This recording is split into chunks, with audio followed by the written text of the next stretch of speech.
All right, we're back. Judd'z Budz, episode 195. Gretzky plus Pierre-Marc Bouchard. As always, well, I guess we always have to say this now, though. As usual, as sometimes, as mostly, as planned. Your host, SpokedZ, joined by my good buddy, Mr. At State of Hoppy. How we doing? Yeah, we're doing all right. And to that point, I want to be clear. I am not being held hostage right now. But like, is this like the most like scream that you're being held hostage thing ever for us that we actually started right at 9:30 like we're supposed to?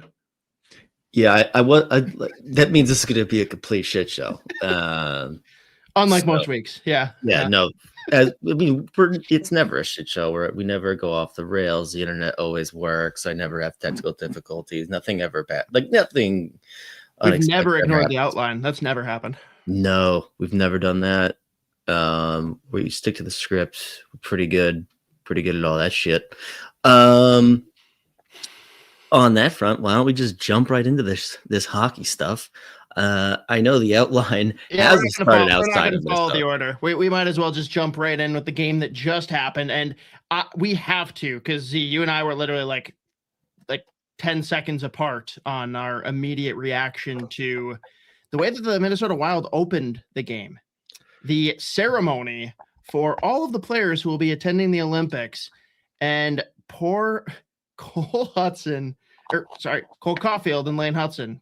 Oh my gosh, that Cole Hutson's playing right now. It's a real person. Yeah, he exists. And yeah, what a weird day for a college game to be happening. We'll move past that, but like it the most diabolical move. And obviously they were going to do it because it's the last home game before they go. So like whatever, but it's just so funny that it happens to be what everyone's saying are the two biggest snubs from Team USA.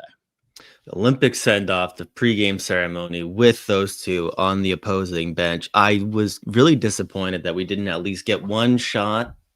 I just wanted the camera to go to their bench one time. Just camera guy should be fired. Yeah. There was one other take that was like making me laugh in my head a little bit when they announced the team physician. I was wondering if he would get any cheers or no cheers. And I was like, my one thing, dude. I was going to say, if they're playing the Bruins, then Charlie McAvoy would have jumped over the boards. Two-handed on that. I was almost going to say before you started going there that the only one that could have been as diabolical is if they were playing the Bruins and they announced the medical staff and people just lost their freaking marbles. I was like in my head, they're like team position. I was like, oh my god. What's the reaction gonna be? I was like, I forgot about this. I can't believe they're announcing them. This is great. It was like even in Minnesota, every fucking person on the team's injured for at least half the year, every single season. Like I was like, I wonder what kind of a ovation he's gonna get. Well, hang on. Like, let's spin on this. How much more injured would we be without them? It's a good point. That's a good point. I like that take more. We don't have a control to measure against, but I think there's something there. That would be, good. I mean, thank God we don't. That would be something. Oh, hang on. See, we have to give some credit to this one. Two-Toed Sloth. Judd'z Budz, episode 195. Gretzky plus Kaprizov minus fans first. Well played, like that as well. Great. That is actually a great call. I just couldn't disrespect Mr. Bouchard, you know? Oh yeah. Spinorama episode. Gretzky Spinorama. Yeah. Oh man. But it's weird game. Very weird game. Yep. So just obviously very nice win in overtime. 4-3 in OT. Obviously, Minnesota goes up 2-0 in the first period. what was it? A goal by Montreal in the last minute of the first and second period to tie it up going to the third, and then they immediately score with. Then in the first 15 seconds of the third period, they score to make it 3-2. Really weird play from. I mean, like Gus there probably just doesn't need to throw the stick out, or if he does, he's got to actually get the puck. I don't know. But whatever, weird bounce goes in. Well, dude, first thing that went through my head there, though, and like obviously it's not the exact same, but when has another Minnesota team like pissed it away at the very end of a period and then gets scored on right off of the face-off in the subsequent period? It's never happened. Was Brock Faber on the ice this time? No. When will we learn? When will we fucking learn? But either way, I was worried that Montreal was going to do the thing where, like, once they get any amount of momentum going, they just start fucking stomping their way through the neutral zone, dancing in the offense. So there were a few sequences that Gus made some big time saves, including, like, I want to say there's probably a couple of minutes after they went up 3-2, maybe like 12, 13 minutes left in that third period, where he just came out and challenged. I think it was Kapanen maybe. But he had a wide open one-timer from directly inside the slot and a huge save from Gus. But I mean, like, it's hard to watch the Wild now and just come away without your first thought or like initial reaction being like, Quinn Hughes is a fucking crazy person. Watching him fly around the ice is unbelievable. And I think I'm going to have to go back. I'm going to have to go into Instat and start cutting up shifts of when he's just like it will be like 2 seconds where he has the puck at the offensive blue line and he's kind of just moving a little bit. And then he just starts like, just to gain a little bit of momentum, he just starts twirling. And I'm like, I'm just sitting there like this. I'm going to make this series called Quinn Hughes Playing with His Food. Like he's literally just toying with everyone. And he like almost always gets that shot through. And it somehow always like finds a stick or it's on net. If you told me he had 15 or 16 shot attempts tonight, I would believe you, but he finishes the night with 3 assists, including on that game winner from Kaprizov. That's his 400th career assist. I think he's got 17 points now in his last 9 games. Brock Faber scores the tying goal for Minnesota. That's his 13th of the season, which like in my head doesn't really compute. But watching him fly around the ice. Yeah, it is so different. And I said this on Twitter when he scored the goal, but like everyone's talked a ton about pretty endlessly about Quinn Hughes and what he's done for the entire blue line. It's still probably not enough that we're talking about it, but Brock Faber is a different player. Like at least the last couple weeks here, there's an offensive confidence that has never existed in his game. Like not even in college. Like this is a guy that he just looks free out there. Yeah, I mean, watching him like use the skating, but specifically pretty much joining the rush or leading the rush, like every single time he touches the puck is something else. Like it's like he's always like the big knock on his offensive game in college or like even whatever, like growing up before college, then going into Minnesota was just like, man, all those tools are there. He's like elite skater. He's got good hands, got a decent enough shot. He's a really smart player. Chat, is it me or Z? It all must be me because everything's fine for me. Is it me? I don't know. Was it you or me? I don't know. No one's confirmed yet. Everything's crystal clear on my end, so probably everything's crystal clear on my end except for you. So I don't know.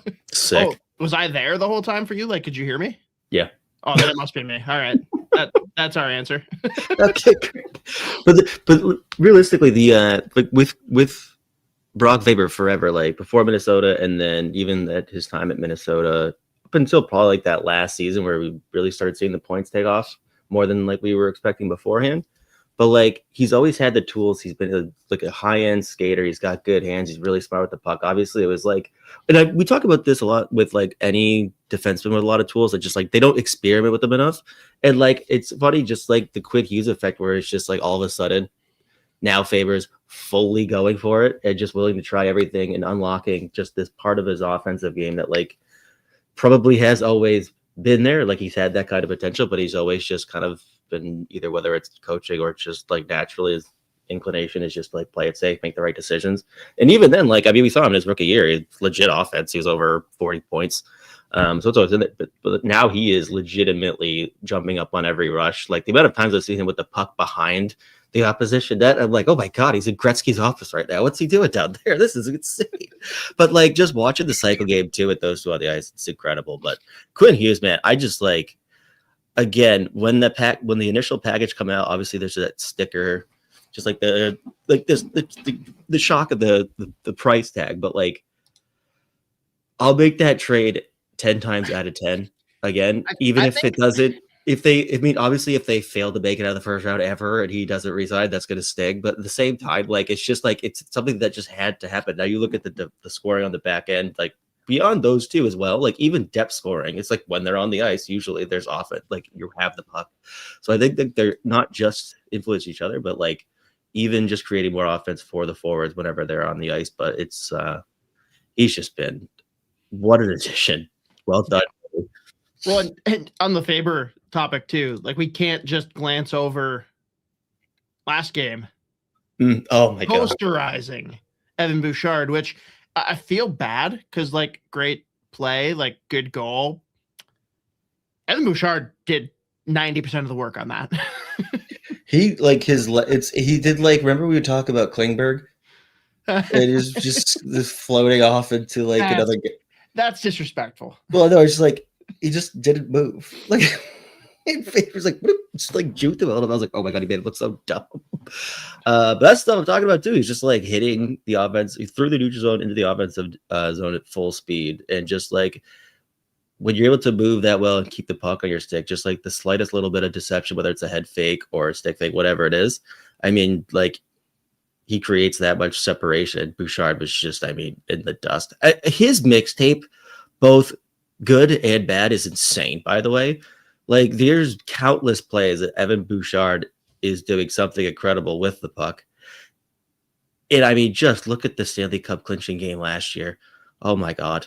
Like, the bad. Like, it's like, holy shit, this poor kid. And, like, I mean, he's an incredible player, but you live with the highs and the lows with a guy like Bouchard. And at times he's going to make plays like that. It looks like that. But Faber's just been on tear again. I got to pull up the ice time to see what they were looking at. Because I think they both played big boy minutes again. Yeah. Quinn Hughes played 33 minutes and 19 seconds tonight. 6 shots on goal, 3 assists, obviously. And Brock Faber finished at 28-21. Obviously, the goal +1, 2 shots on net, 3 blocks as well. And Kaprizov was all over the ice. He was flying too. Dude, did you see that smile on his face after that feed from Hughes? Yes. Like that. It's been so long since I've seen him that like giddy happy without it being like a direct, like him and Matt Zuccarello pass it back and forth 7 times and then finally someone shoots. Like all that's going through his brain right now is wait. I get 17 million per year and I get a Quinn Hughes. I accept. Yeah, I would have loved to have seen Kaprizov's face like when he found out about the trade too.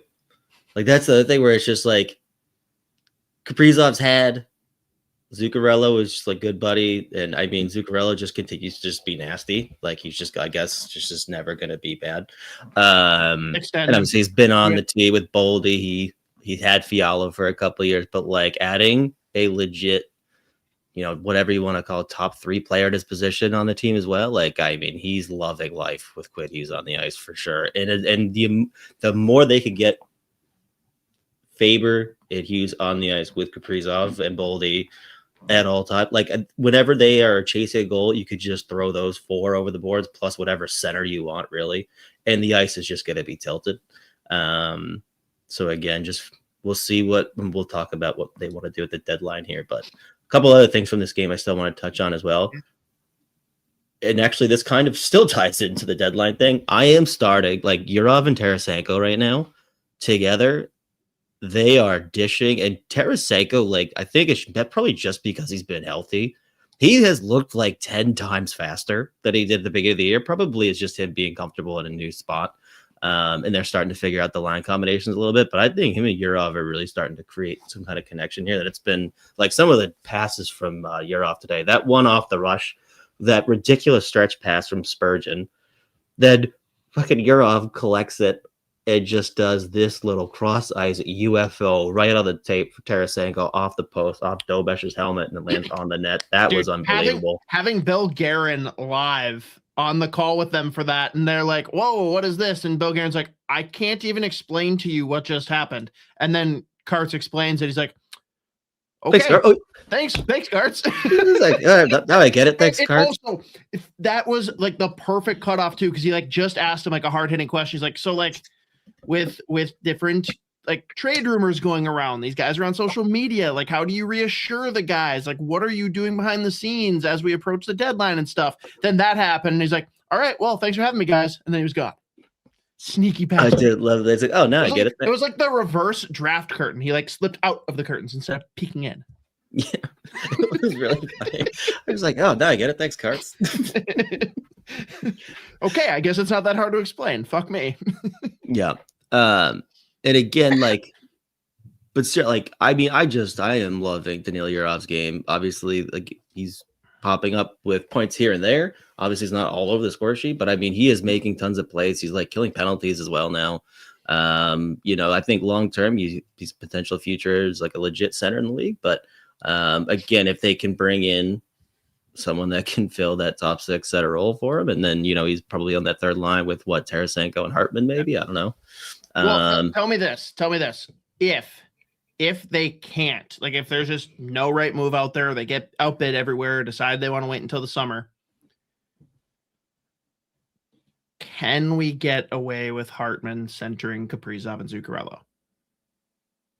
Yeah, I mean, it's tough to know because, I mean, like, Hartman in the playoffs has been, like, probably top, 3 more most consistent on this team of the past years in the playoffs. As long as he's, like, able to play in on the ice, yeah. Yeah, as long as he's not, as long as the league isn't being like, nope, you can't even come into the building. Like, he's wielded like Hannibal Lecter. That would rock. Yeah. Probably, but I mean, again, like, you're obviously, if the opportunity, you're really setting. There you go. That you're putting yourself at a real disadvantage there. But it's just when you look at the options, it's they're really gonna have to. I don't think there's any way that Robert Thomas happens before this summer, and he's really the only guy I'm interested in, because to go and get the other ones, you're gonna be giving up Wallstedt and or Stramel plus a first, and I just feel like it's an overpay. I'm not saying I don't like the players. I'm saying I don't like the price, and it's I don't know. Like, maybe this is like batshit. I think we can beat the Stars as currently constructed. Mm-hmm. I'm not saying we will, but I think we're absolutely capable. Like, this is a completely different dynamic for the team. If you can put yourself in a spot where you can have, I think, Yurov, Tarasenko, Trenyan for the playoffs as a third line, that is a fun, dangerous, chaotic, havoc-wreaking line that teams don't know what to do to match up with them if you do have a top six that is humming. So obviously a big question mark with the Hartman piece, but I guess my point is I do not want Yurov on the first line, not because he's not capable, not because he's not like the best option, but because what's happening on that third line is fun. Right. And that's how you win a playoff series. Depth down the middle, a goalie that just turns everything away. Wild had it happen to them too many times, or that third line dynamic where there's a third line that's a complete mismatch. HBK line, shout out. Yeah. One of the all-time. I want to break down the best third lines in like Stanley Cup. Like, let's say post salary cap era, like, go with that. That should be a summer project that we have a lot of fun with. Oh yeah, that could be real fun. HBK is going to be top 3, no question. Yeah, I have gone back and watched so many of those games since that series, just for like, God, that team was insane. Like, it didn't even make sense. Some of the games, I was like, Jesus Christ. You could even argue that they should not have beaten the Capitals. Like, I can hear that argument. I mean, they almost fucking blew it in that clincher. Like, I mean, it was like, Jesus. But But I mean, the thing that complicates, and I don't want to go too far down the deadline rabbit hole right now, because I have a couple more things on the Wild that I wanted to at least mention. We do need to, like, just to go in line with what we've been talking about. We're coming back to this. Just throwing that out there. That should be discussed. But continue on your thought. But like the big complicating thing now that like we're starting to get a little bit better of an idea of what the options are. But some of the teams that we really projecting as like this is a team that should ideally, when we get to the deadline, is going to be sellers. I like Pittsburgh is a top 10 team in the league. I think Pittsburgh is going to be both. Like I could see them buying and selling strategically. Right. And I was curious to see what like Detroit would look like this year. Again, we've both been on record not being super confident in them. They are still in second place in the Atlantic right now. The Atlantic is insane.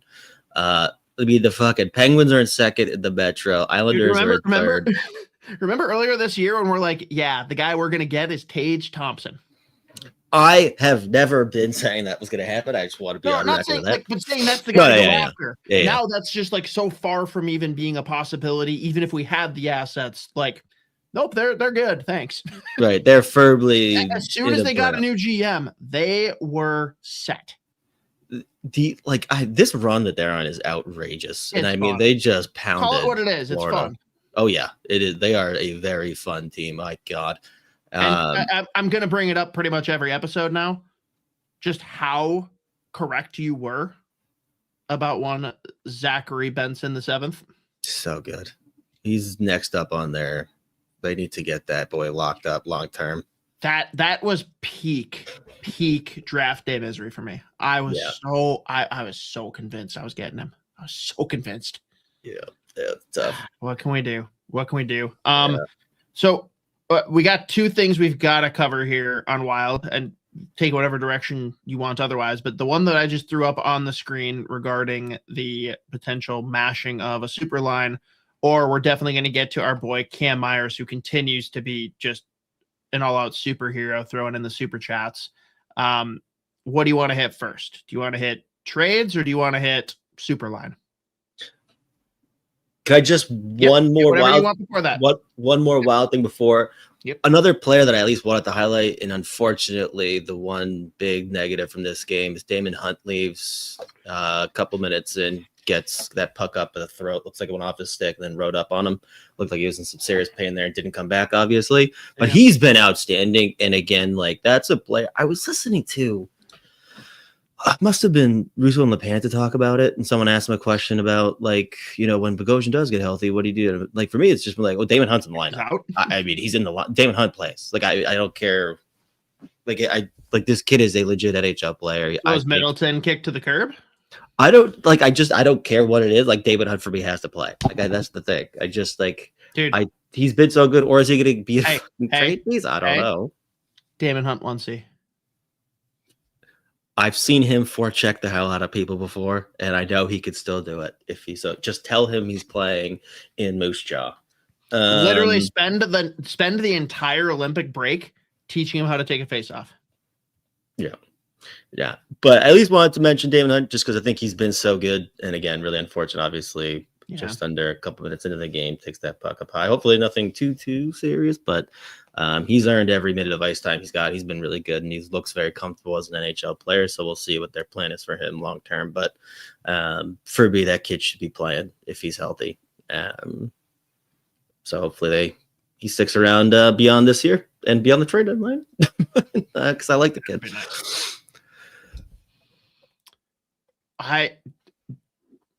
If they move someone, who do you think it would be? If not Damon Hunt, like is Middleton the guy that you could see being moved? I mean, realistically, I think it would be more realistic for Damon Hunt to get moved.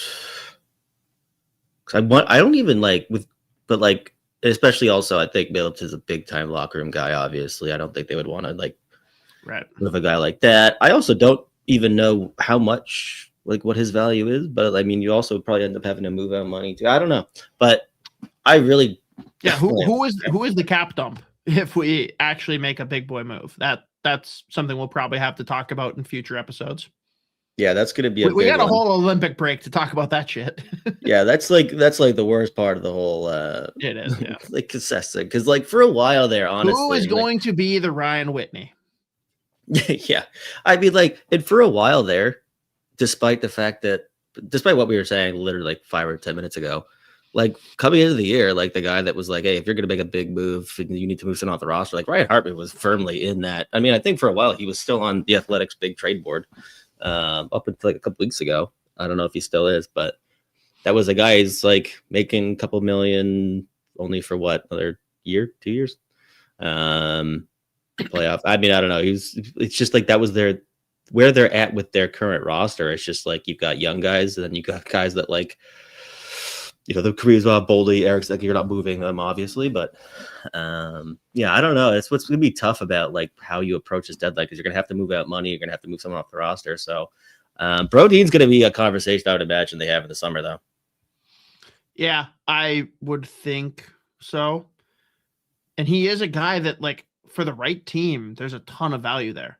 Mm-hmm. Like, one thing that I kind of flirted with, and I haven't quite pieced together exactly how you make it work, but imagine a trade that involves Brodeen going to the team that he has haunted forever in the Edmonton Oilers. We bring back RNH. Again, it's not a 1-for-1, but there's something there. Yeah. RNH is a fascinating first overall pick, by the way. Yeah. The man's had 47 coaches. Former first overall pick. No. I heard that on, I think it was The Sheet, Jeff Merrick and Pierre Maguire, and Pierre dropped the former first round pick on Charlie Stramel. I'm like, don't you dare disrespect him like that, you piece of shit. He still is. I like Pierre, but you don't say that. You don't say that. Yeah. All right. Now, do we want to hit Superline or trades? We gotta address both. All right, we'll just get Superline out of the way because I'm sure trade could spin into more stuff. But hot takes 4952. At that point, I would just run 97, 14, 12 like when we played Vegas. Is this something that you're at all entertaining?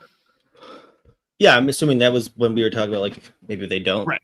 Don't get anybody. This guy. I don't like.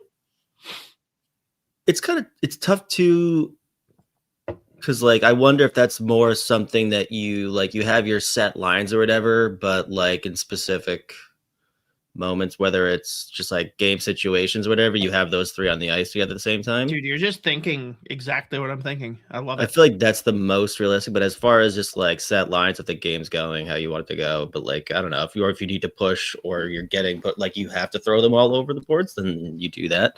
No, but it's the Malkin Crosby. It's when the Oilers are doing the right thing, it's the McDavid Draisaitl. Like, throw that out to completely throw another team off and catch them off guard, or when you've got the right opportunistic chance with weird line change, you get a matchup with their fourth line and they're already on a line change, go.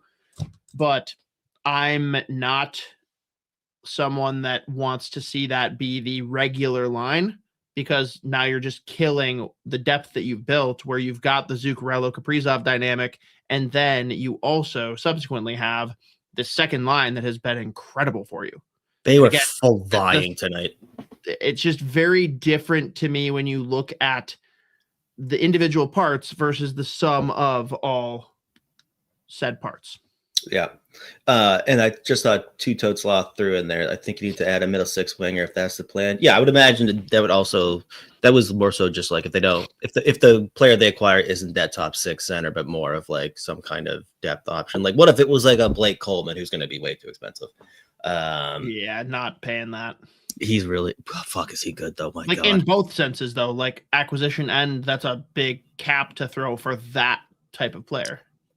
I mean, he is putting up good numbers again. His underlings have been insane his entire career. I think he's only under contract for another year or two.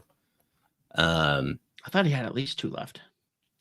I believe he doesn't have that much longer on the deal, but that's like if that's the plan then that would be like the mold of a player that would be a good person to go out and target. That being said, again, like that's going to be a crazy price. I'm pretty sure I've already seen like Tampa's all in, Dallas is all in on that kind of a guy too. You know where he's going, right? Oh, I mean, it feels like Dallas just because he's a Texas kid. Or Tampa again. He's doing the McDonough. They're gonna keep bringing people back. What, Gord, McDonough? Who else can they bring back? They're gonna do it. Yeah, feels correct. Everyone except for Palat. Yeah, actually, no. Actually, he scores his first game with the Islanders, by the way. Yeah, right. God, you have to. That contract is horrendous. Yeah. What can you do? All right, we gotta now get our boy Cam Myers, who is always far too generous in the super chats. Cam, all right. So what about Timmy out of Ottawa? Out of Ottawa has really messed with my head right now, reading that. Or Brady T in the offseason. Russo brought that up too. I'm open to hearing what you say, Z. I can't imagine Tim Stützle's on the table. Like, that just seems like the only off-limits player they have besides Sanderson. Yeah, Stützle's definitely not going anywhere. That being said, I would throw everything in the kitchen sink to get Tim Stützle anything, in Minnesota. He's incredible. He is. I will give so you good. Iowa, the state. Yes. I'll give whatever you. I don't care. Tim Stützle. I mean, that's just next level. Like, if you had a way to acquire him, you don't really ask questions. Yeah. You just say, yes, let's do this. I don't see that being possible. I do.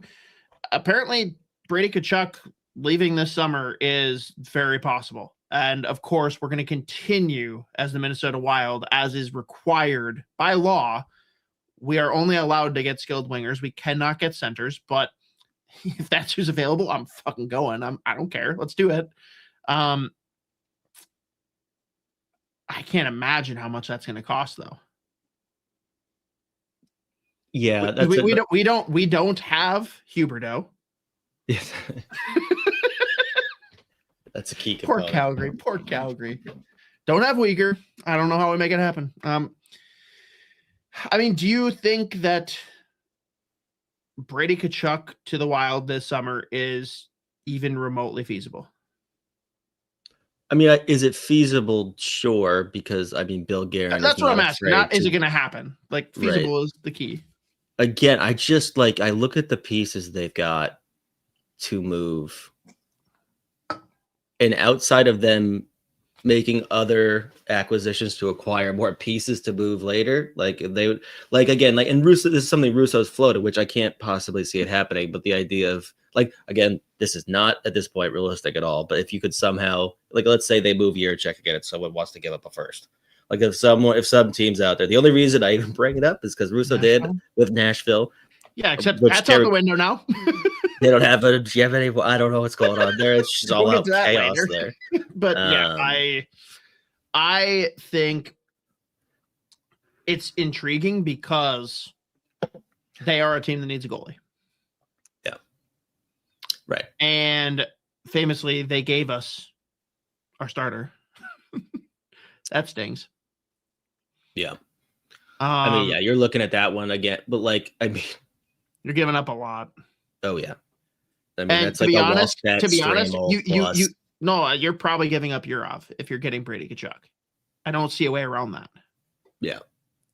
And again, I don't know. The only reason it's feasible again is like because Bill Guerin Brady Tkachuk is a player that Bill Guerin will move for and like is a player that he would target and go out and get and like whatever. But like again, for me, I just keep coming back to like I need that top six center.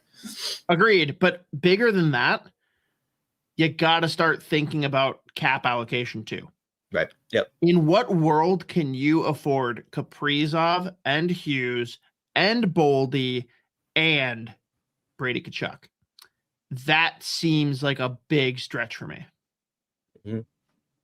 Because he's coming up on a deal, and that's why he's going to be available, because he's going to pull the Matthew and say, like, I'm not going to extend here. You better get something for me. Mm-hmm. And I just find it hard to believe that you can afford those three and re-sign Boldy. when that comes up. And granted, that you got time to figure that out, but long term, how I don't see how you can possibly make that work, especially when 3 of them are wingers. Yeah. Right. Yeah. And I mean, so yeah, I mean, again, I feel like that's a conversation we should have in the summer, honestly, as far as like going out and if like, you know, the player that they really want either isn't available right now or there's someone that they like again, all of this keeps coming back to the fact that like I still think the most likely scenarios to end up with someone like a Vincent Trocheck. And I'm just, again, whatever that's going to cost is going to scare the shit out of me. That being said, just let's say he is the player that comes in. Is he going to make you better right now? Yes. But probably not the guy that would be like the most exciting, biggest possible addition you could make, but I don't know. Again, only way Timmy comes here is if Hartman goes the other way. Well, yeah, they can't. I don't think they like each other all that much. The Senators already hate the Minnesota Wild with a deep passion that burns. Yeah. And if that trade were to happen, I don't know what they would do. Like, I really don't. And again, I can't, just in case this somehow gets thrown out there, Tim Stützle is not leaving out. Like, he is going to be excited for life. Here's the one, though, that I've mentioned him before. And I mean, despite the fact that they're 6-4 in their last 10, the New Jersey Devils are firmly second last in the fucking East. Nico Hischier, come on down, pal. Or you wait it out, Jack Hughes, come on down, pal, if he can get his hands right again. He's hurt again, apparently. Or do Dawson Mercer, I love. Hang on. Is he affordable because we don't know the hand situation yet? Like, is that the end? Like, we've got to just hope that things are good there. Keep him away from Wild's medical staff, and he will accept the trade contingent on having private doctors. the ankle route, I want to have my own surgery. Thank you. Again, so but like I feel like again, just transition to the whole. Like, I just look at the options of the teams that are like feeling like they are going to be firmly in sell mode. I'm never going to count out as of right now. You know, the 2 wild cards of the East are Buffalo, which is nuts, and the Bruins. The Caps have fell off super hard. The Blue Jackets can't stop winning now that Rick Bowness is at the helm. They're 9-1 in their last 10. Ottawa's 6-2 in their last 10. They're still 7 points out from that last spot. The Florida Panthers at some point will go on a surge, but they just lost Sam Bennett tonight again. So that's another injury that they're dealing with. Barkov obviously isn't going to be back for a while. I don't know. It's starting like there's some separation that's starting between those teams, but like you look at the teams that are probably firmly out. Like, does anyone on the Flyers? Is there any interest anyone there? The Devils again, it's outside of like the Hughes like tree where you make that happen somehow. I mean, it's Hughes long term, and like neither of those are feasible. Like, we can't afford them. Yeah, and I couldn't imagine they would be interested in entertaining a trade involving Dawson Mercer, but I fucking love Dawson Mercer. He's incredible. But again, the assets it would take to get yet another winger, I'm with you. Mercer's a center. We need a top 6 center. Mm-hmm. Like, if you're making a big swing now, if you want to do it this summer and do like bigger tinkering, fine. Go after a Brady Tkachuk. Go after a Mercer if he ends up being available. Fine. If you're making a deal for this deadline, it has to be a center. Right. I don't see how you can do anything else, and it's got to be a noteworthy one. Like, again, I have no problem with Trocheck being an ad. I have a problem with what I know he's going to cost. Right. I don't, and you just know if Guerin's hot on the trail of Trocheck, he's gonna torch at the Olympics, and price tag goes up. Which is how it's gonna work. Yeah, and like some of the other guys I'm interested in are more so like it's either, you know, they play a little center, play a little, but like a lot of the younger guys that maybe are like falling out of favor in their current situations. Like, I mean, you have one in Pittsburgh and Yegor Shinnikov, obviously he's a winger, but he's legit. And like, I thought there'd be way more teams that'd be all over that. I thought the Bruins should have really pushed for a guy like Shinnikov, but that's okay. And again, just sticking in Columbus, what the hell are they doing with Kent Johnson? I am very curious about. That's a guy that, like, I mean, he had 2 seasons where he's putting up some legit numbers, battling some injuries here and there, but like his usage is way down this year. There's like refusing to play him in like ideal situations. So I'm curious about that one. That's another long term one. That's another long. Let's begin like that's not someone I'm like, oh, if you go and add him, that is what's gonna put you over the edge. Like, those are the players that keep going through all of these teams right now. I'm like, ooh, that's like an interesting potential long-term piece. But I mean, I don't know. This deadline is just such a weird. You really don't want to go over. Let's be clear on who's even a seller right now, right? Yeah. You got Rangers, Devils. I mean, Flyers and Leafs. Leafs are selling. Maybe Flyers, and that's like it in the East. Because like Toronto will come out and say they're sellers, and they're not capable of selling because the only things they have that people want, they're going to be like, well, yeah, I'm going to charge you double. Like, no, okay. In the West, I would say Winnipeg, Chicago, Calgary, St. Louis, Vancouver. Yeah. Russo's all but said that Elias Pettersson is not going to be of interest. So there goes Vancouver.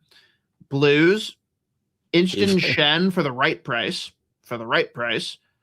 Otherwise, Robert Thomas again. I think he's more likely to be dealt this summer. But if you could get him again, like you go all in on that kind of a trade. I just pray that you can keep Yurov somehow. I just don't see how you can. I don't see how that happens. Calgary.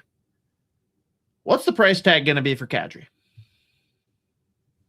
It'll be a price that I'm not going to pay. Yeah, I like now.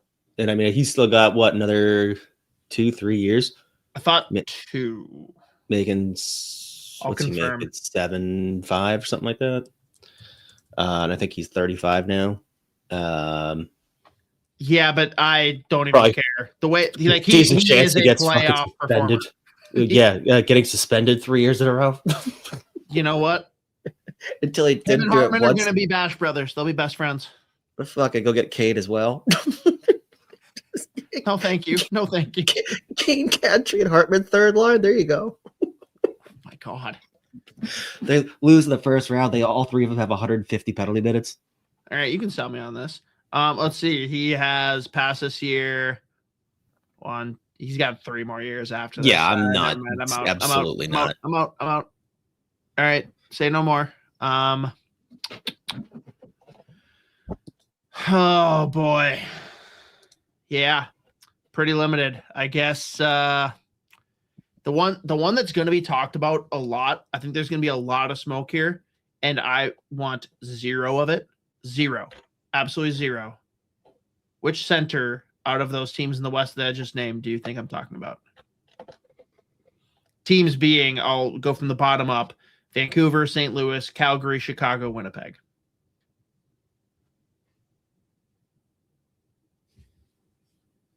I actually don't know who you're talking about. I do not want Jonathan Taves. Do not. Get him the fuck away from my team. I don't think that would ever happen. I was wondering if you were going to say Taves. But he wins faceoffs. That's true. In the words of Murat Husindinov. And maybe one of our young players can be assaulted. Like, that'd be great for team morale. Great. Okay. No, I just don't think that he's the guy. I don't think that he is going to do much for you. He's at best a 3C. And that doesn't solve your problems. Yeah, no. Great if he can win faceoffs. Here's one that Cole brings up. I think there's going to be a lot of talk around this one. Pinto. Mm-hmm. I love Shane Pinto. Again, if Ottawa feels like they're going to sell and they want to get it, I think if he were to be on the move, he would garner a whole lot of interest, and that would be a hefty price tag. I love Shane Pinto, though. I feel like he's young enough, though, that they would ideally do what they can to keep him around. Sloth, Scheifele. Love Mark Scheifele, but you know, be spandy. Yep. There's just like a lot of guys where it's either like, yeah, that probably improves your team and you could probably afford it, but it's going to cost more than you want. And then there's guys that's just like, yeah, I mean, give me that guy right now. We don't have, outside of moving half of the current roster off of your cap they're not sending us Scheifele, but I I don't know. I feel like there's a lot of Wild fans just because of like some of the bad blood that just despise him.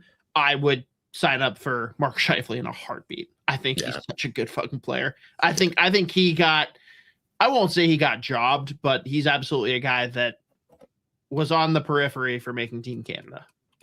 Yeah. Let's see. See for the Wild. Oh, one thing that we need to address if we're talking about trades, I think we've got some like covert ops stuff going on because both of our goalies are going to the Olympics. Fleury is going to be the practice e-bug for the stretch that they're not here. Is this a tree out to make sure that we've got someone for when Billy sends Wallstedt out? I mean, that was the gist of Roos's article last week. I didn't read it. Yeah, it was just like, let me make this abundantly clear. I could tell everyone for a fact that has not been a topic of conversation. The only reason I'm writing it is because Fleury was just like, fuck, I missed playing, but obviously I'm not going to do anything. Just because it hasn't been discussed doesn't mean it's not real. Yeah, I mean, again, no problem. I mean, I'm pretty sure, I think it was like Pierre LeBrun had mentioned before, it's like teams have reached out and be like, yo, what are you doing? What are you up to? And I don't think it's gonna happen. Yeah, fair. All right. Anything else wild direct that we want to talk about before we transition into broader topics? Nope, I think we're good. Cool. I gotta ask you, because this is how I was gonna start the show. Do you care about the Super Bowl? I like that everyone's mad. So anytime a New England sports, mad. Yeah, I mean, it's very funny to me that, I mean, the Patriots had like a couple of years of pain, and all of a sudden Drake May lands in their lap. And I mean, I think it's more than Vrabel fell in their lap, if we're being fair, but yeah. Yeah, I mean, it's ridiculous. It's like, I literally, when they won in Denver, I was just like, we're so annoying, and it's so funny. Like, this fucking city is ridiculous. Like, when they won in Denver against a backup quarterback, nice. barely won. Yeah, fucking barely won. It was, and then probably realistically only won in the second round because I beat that fucking poor bastard. Like, I keep forgetting the other quarterback's name. He threw like 4 picks. I was like, I mean, both the QBR rating for both dudes in the round before was like 40. And I was like, this is unbelievable. Like, this is, and somehow Patriots still pulled off. And I'm like, we are the most annoying city in the fucking world. Like, I fully recognize that no one should experience the amount of sports, like pro sports success that I'm the most spoiled when it comes to sports. I will never pretend like that's not the case. But it will make me laugh. Fans absolutely need you to win. Oh, yeah. Because the whole Sam Darnold thing is not good. The GM already got fired. He hasn't even won the Super Bowl yet. Yep. But so, like, whether they win or lose, like, how much will it actually impact your life? No, I'll love it. But again, I'm like not. If they lose, like, is it going to bother you at all? It'll like ruin my night, kind of, but not really. I'm not like a fucking. Do you go to the drop for that? No, it'd be really annoying.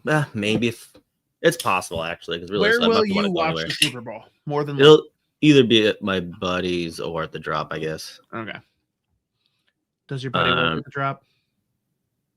People think we got invited to the staff party. We are those two dudes. But like the year they played Atlanta, that game, we were in downtown Boston. The range of emotions, that was fucking electric. And I was with a couple people like, they're gonna lose, let's leave. And I was like, no, hold on, fucking wait a second. And it was was phenomenal, but I have no interest in being in a very crowded place that's not the drop. Well, right. Okay. You threw the necessary caveat at the end. Okay, fair. I then would say we can go just directly into sadness. There was an outdoor hockey game that was played this weekend. Sure was. I don't believe you watched it. I tracked your Twitter account and nothing was said about it. No, I didn't feel any kind of emotion about the Bruins Lightning outdoor game. That's for sure. What the fuck happened? Like, I don't know what else to say. What happened? So I'll take a step back and do the holistic. One of, if not the best outdoor games we've had ever. Very cool. The conditions look pretty good. The setup was very funny. There's a lot of ridiculous, stupid shit going on. And I mean, the game was insane. Obviously, Bruins go up 5-1 and blow it because they just can't not throw temper tantrum. That being said, I will half say it was an absolute fucking ref show at one point. The other half's like most of those penalties were absolutely fucking penalties on the Bruins. And this has been their biggest problem. They have like 40 more minor penalties than the next closest team in the league. And they put up 10 more last night. I was like, this is insane. Like they were on a 5-on-3 for an hour and a half. And I mean, like the Lightning severely depleted roster, but if you give them an entire period of power plays, they're going to probably score 5 goals on you, no problem. Well, dude, but let's also and the fight. Yeah, we got to make this about the Wild. Did every ref come together like big huddle powwow and say, Marc-Andre Fleury retired? Every goal is okay. They're allowed to fight now. Yeah. Like what? Jeremy Swayman has been trying to fight someone for 3 years. There's been several times where he will like get bored and start a scrum and then skate out of the scrum and at center ice be like, come on. And he's been like denied 3 times by the refs. And other times the other goalie was like, shut the fuck up. Go back in your crease. I'm not doing this. And then, of course, the one taker was that fucking mutant Andrei Vasilevsky. Who landed probably 3 bombs on Swayman. Swayman did get one good one, but it was just very funny. They both skating back to the bench, like laughing and smiling. And then after the game, of course, they're like, that was awesome. Fucking. But like Swayman was like, thanks, man. Like that was, I needed it. And I mean, it was criminal that the NHL's feed cut off because David Pastrnak was mic'd up and you could hear the fellows on the bench. It's like, let it go. Oh my God, it's happening. And they were all like giddy, just like the fucking Sharks bench. Fuck him up. Just like the Sharks bench. Like when during that fight. Except not 12-year-olds. Right. Well, the jury's out. David Pastrnak is, I mean, I don't think he'll never grow up, but he's still at least not a 12-year-old. That's true. But I mean, it was incredible. The NHL couldn't have asked for anything better. As far as like the game, how the game went, the product, and the fact that like they had that going on. There's a ton of goals, but like incredible game. Very frustrating being a Bruins fan. And John Cooper, I still hate the guy. But I mean, I can't argue with the outfit. I've never said a bad thing about him. I have said a lot of bad things about him.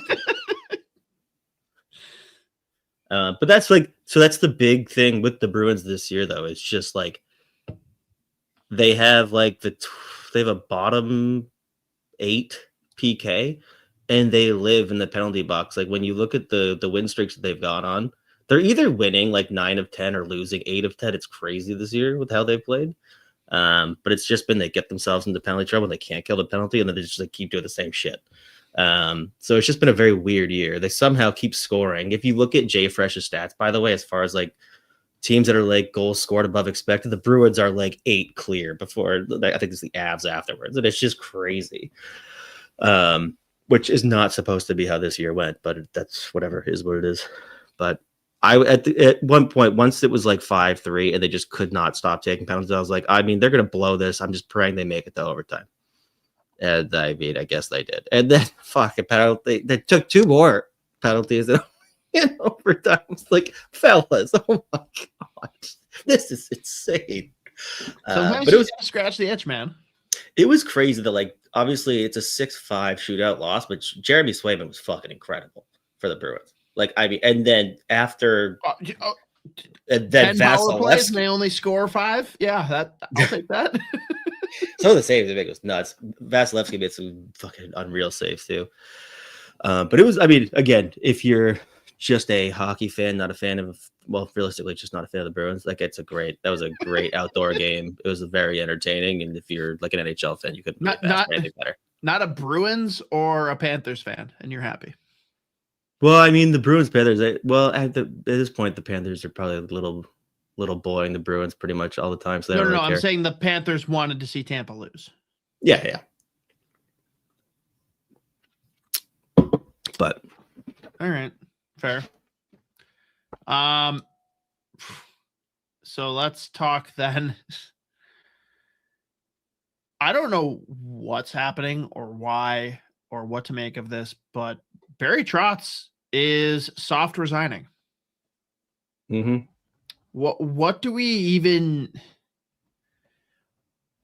How did it get here when earlier this year people are like, hey, he needs to also coach the team? I did like that. How it was like, can he also coach, maybe? And it's like, how about I quit?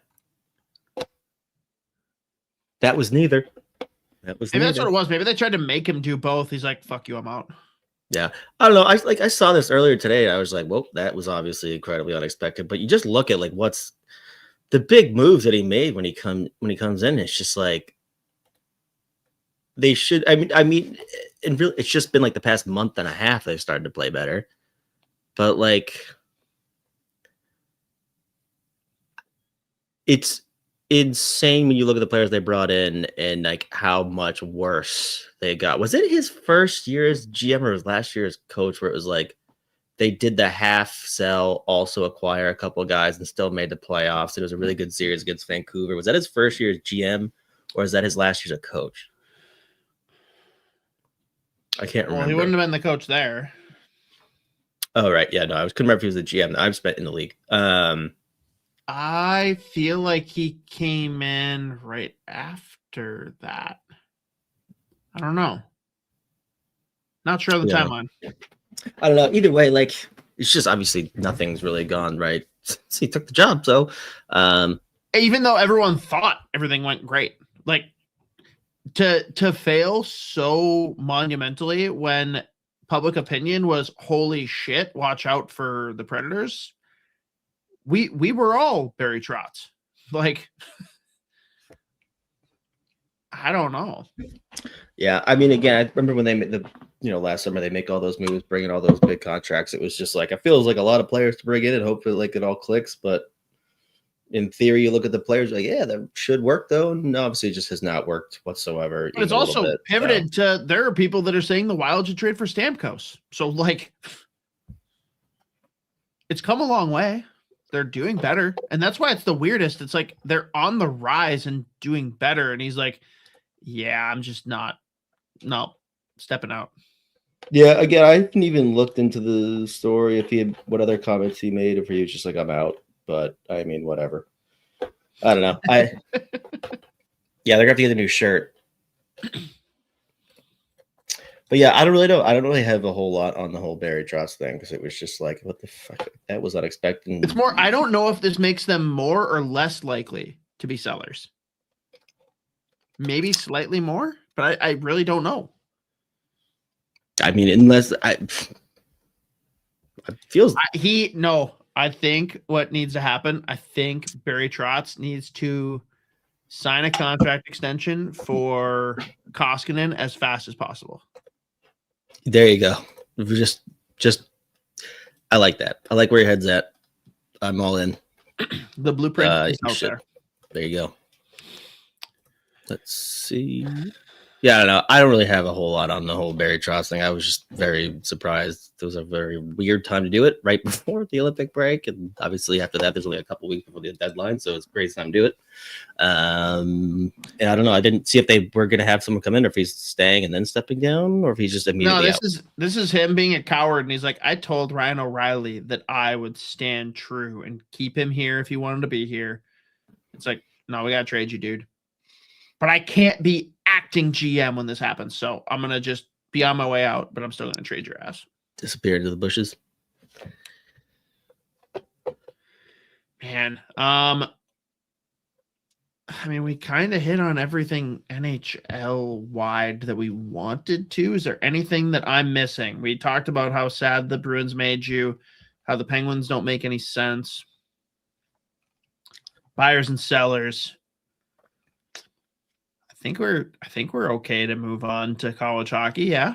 Yep. So first thing we've got to talk about with college hockey, and here's the updated rankings. God bless you, Mateo.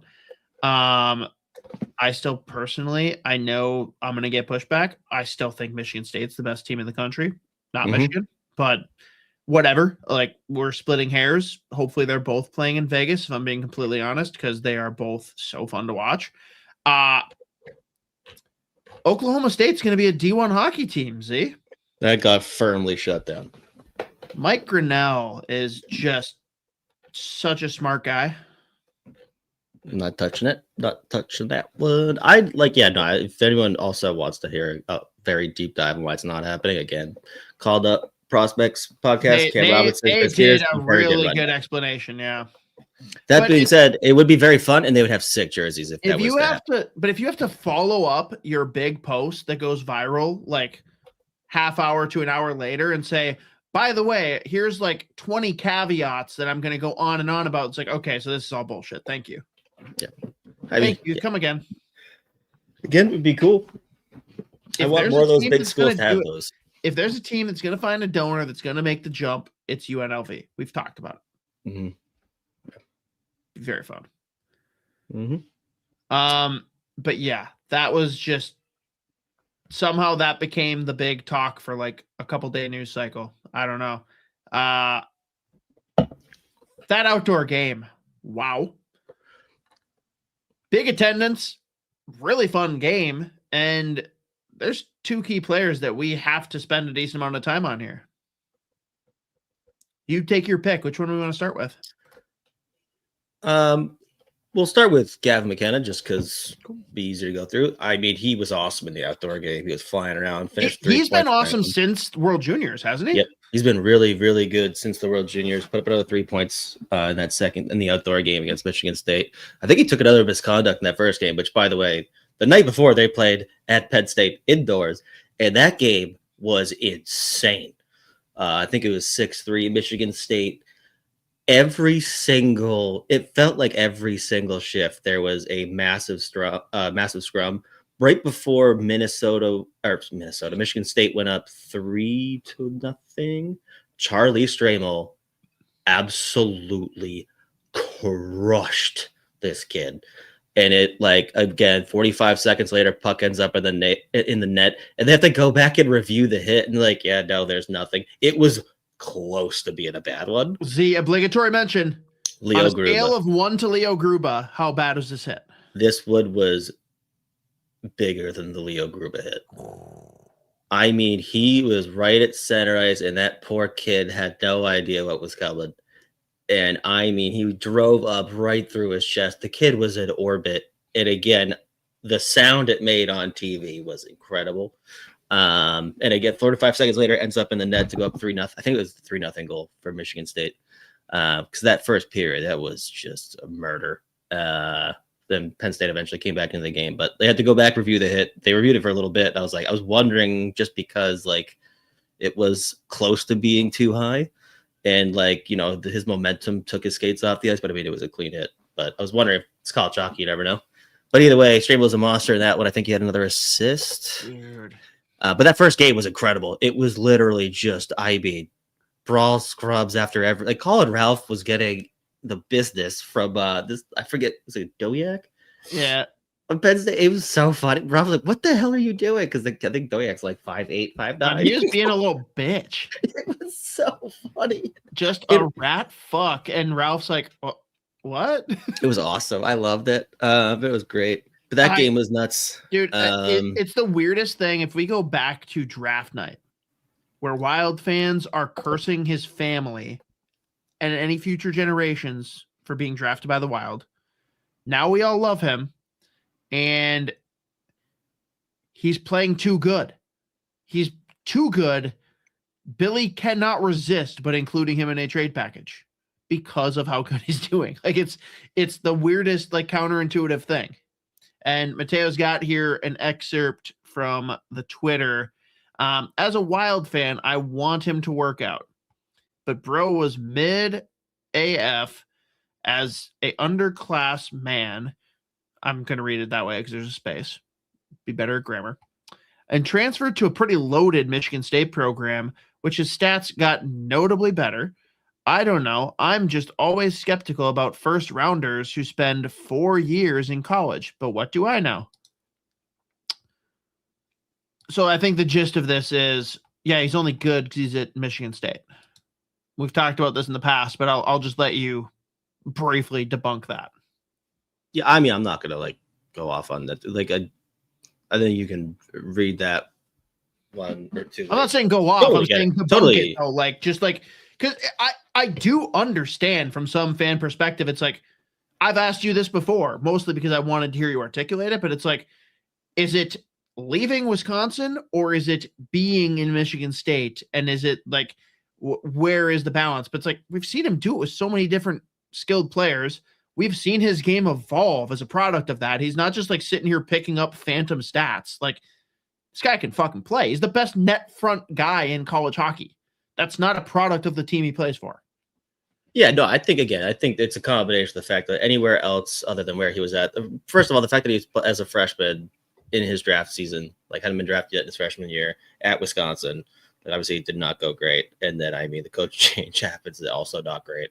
So it was a bad situation. Any other scenario would have been better probably than the one that he was in. That being said, the situation he landed himself in was the best possible place to be. Yeah. Coach that knew him very well from when he was young from the program. Great program in general. Again, we'll bring up the strength coach again, who just like every time you bring up Michigan State, like you have to mention him just because like whatever.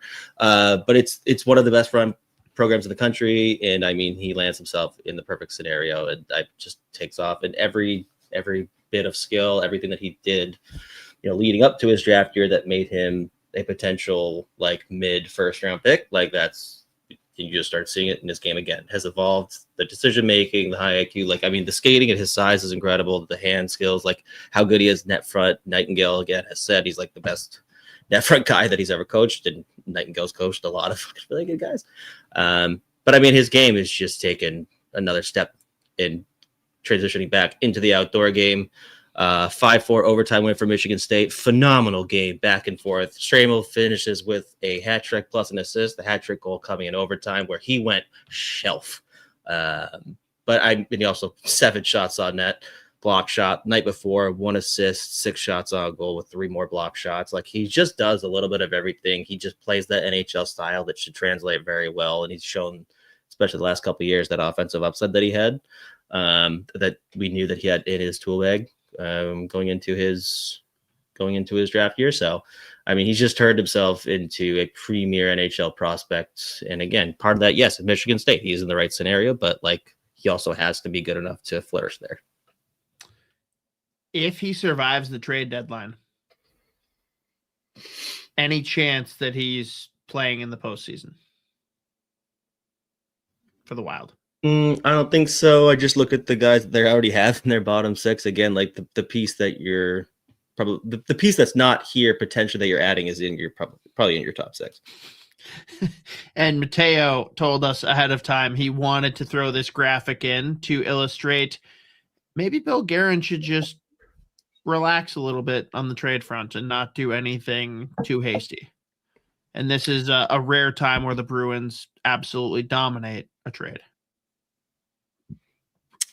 Yeah, I mean, so the Bruins, like you look at where they're at right now, they've completely done a 180 where they were 365 days ago. I think, everyone rightfully has criticized a lot of the things, mostly around like the draft and just targeting. Mostly around the way they set up the seating in the arena. Yes. Should call out, this is the Brandon Carlo trade, since some of you are only listening. Yeah, sorry, I was going to go through. So last year at the deadline, the Bruins decide to, we have to make this like that was the most painful year of hockey that like I've watched from that Bruins team in a very long time. And fair from Cole. There's only how many trades. That's true. No, I would say they fucking dominated which another trade I'm going to bring up right now. One of the trades they make is Charlie Coyle to Colorado. They get a first-round pick. They get Will Zellers, who we saw at the World Juniors. Continuing to light it up at North Dakota. And then I think another pick. Don't sweat it if you don't know. I was just curious. I don't watch them at all. So yeah, I can't remember off the top of my head. That should actually drive me nuts because I literally watched their game the other day. But I mean, another really good, like Charlie Coyle had a little bit of value, and they went out and got a ton of value back for him. And I mean, this year, shout out Charlie Coyle, by the way, he's been phenomenal this year in Columbus. Love that for him. Love him. And they also make a similar trade. They move Brandon Carlo out to Toronto, who is just desperately looking for a big right shot D who has played playoff games. I could have told them how this was going to go. They bring back Fraser Minten, a first-round pick in 2026 and a 2025 fourth rounder. So they've got a top 6 protected pick. So as long as top 5, as long as Toronto does not finish inside the bottom 5 of the league, 6 is the dream. Fraser Minten has just been incredible.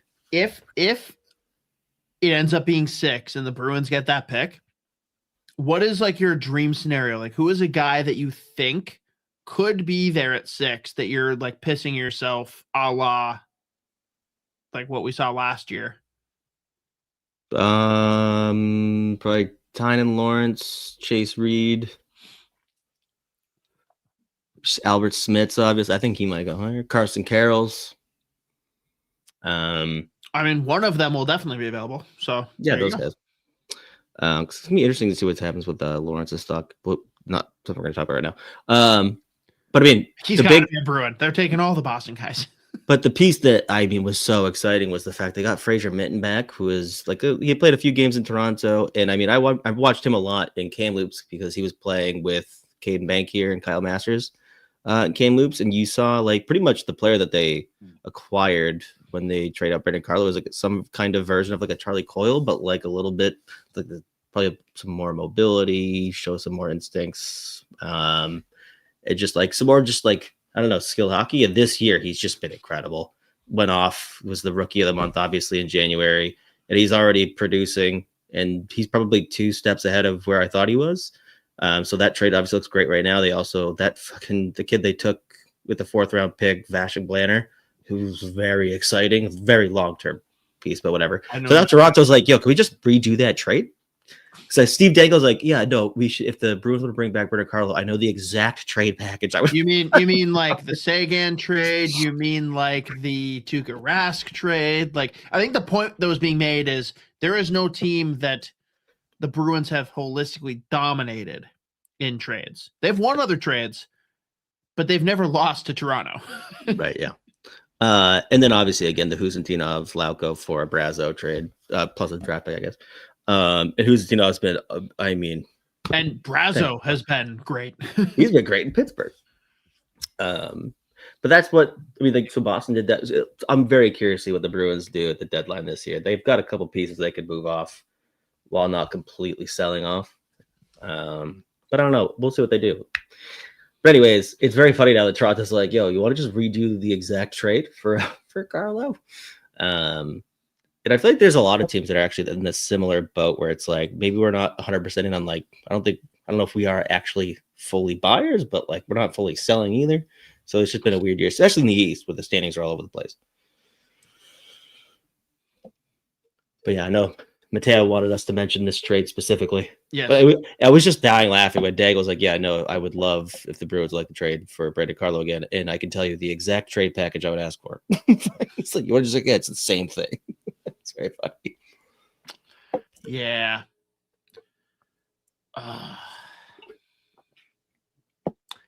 I need to pour whiskey for this one.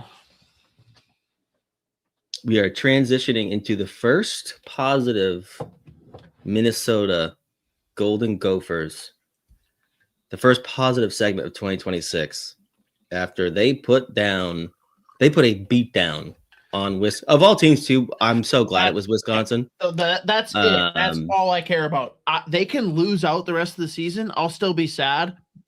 you can't take this weekend away from me. This I'll might just be set the it up. most fun weekend that I have had outside of like being in the Frozen Four as a Gopher fan. This was so fun.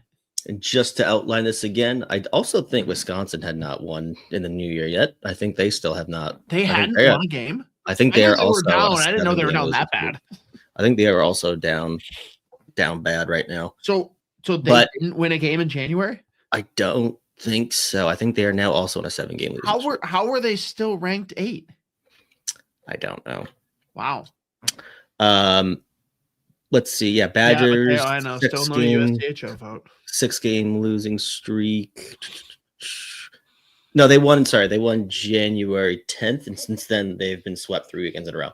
But Minnesota puts a streak or a sweep on Wisconsin. It's a 4-1 and then 8-4 on Saturday. Hell of a performance. The offense popped. This power play now is insane.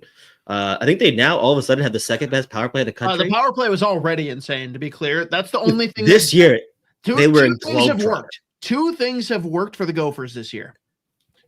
Luca DePasquo is the truth, and the power play has dominated.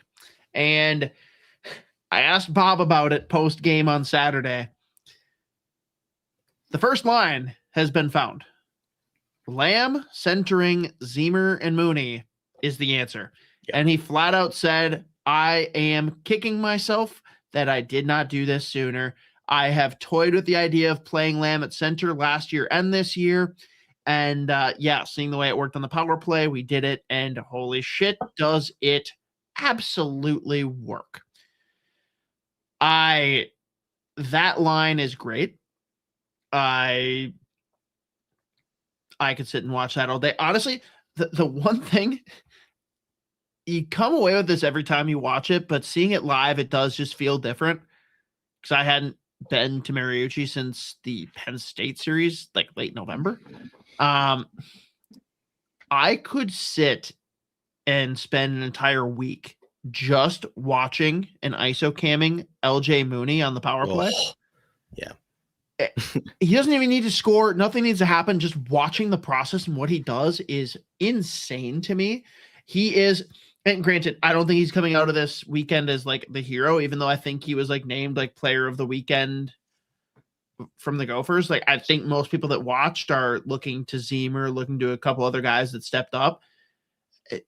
I can't come away from any game not being blown away by the way LJ Mooney processes the game. It is so fun. 2 things I'm going to hit on that I know you're going to eat up here. Beckett Hendrickson. Bob Motzko flat out came out last week and was asked about like, hey, like, are you worried about him not putting it away? He's like, he is getting all of the grade A looks. They're not going in. I care that he's getting them. And he gets fucking rewarded this weekend. He continues to look the part. I think next year could be a very interesting year for him. But, I mean, comparing it to the start of the season, you have to be thrilled, as we've always been Beckett Hendrickson supporters. But obviously now he's a Bruins prospect. You've got to love what you've been seeing from him. Yeah, I mean, like Bob said, he's getting the chances, he's not finishing them. But like the big thing too is he's creating a lot of them as well. And I mean, the goal that he finishes off, I mean, drives the net, and what a beauty. And I mean, he's creating chance for himself and his teammates. He's such a good fucking passer. Another guy that processes the game really well as he continues to bulk up and like, you know, the weight matches, like the height, the size, and everything. I think you just got a monster on your hands. So always nice when you watch how well that he plays. When you see how well he plays pretty much game in, game out, and it's just like, man, he just like, you're begging for a kid like him to get like some puck luck here and there. And then finally, obviously, he puts away what would have been probably the goal of the weekend if one Brody Zemer didn't fucking go insane. What's crazy though, man, is so that Brody Zemer one happened, and that's what everyone's going to talk about because he went through the legs, top shelf. I thought his goal before that was even better. He fucking ripped that one shorthanded. And of course, I told Slarks after the game, I'm like, I posted this just to see if someone would bite on it, but no one caught on to it. Just all caps when I shared the goal video. Brody Zemer with the shorty. And it's because LJ Mooney passed him the puck. Yeah. I will never call him short because LJ Mooney is my hero. He is the first player in a long time that has even marginally rivaled Phil Kessel for my Gopher hockey affection. I love him. I love Brody Zemer for different reasons, but like just pure fun. It's LJ Mooney. He's so fun. Brody Zemer, though, he continues to just randomly decide he's going to turn it on. He's the guy that like you bump into him and he turns on. He's like, oh yeah, I'm going to fucking kill you. I like part of me also, whenever I watch him, when he's like, okay, that's enough now. Like I'm going to do something insane. I just like picture, I like to map out like a couple years from now.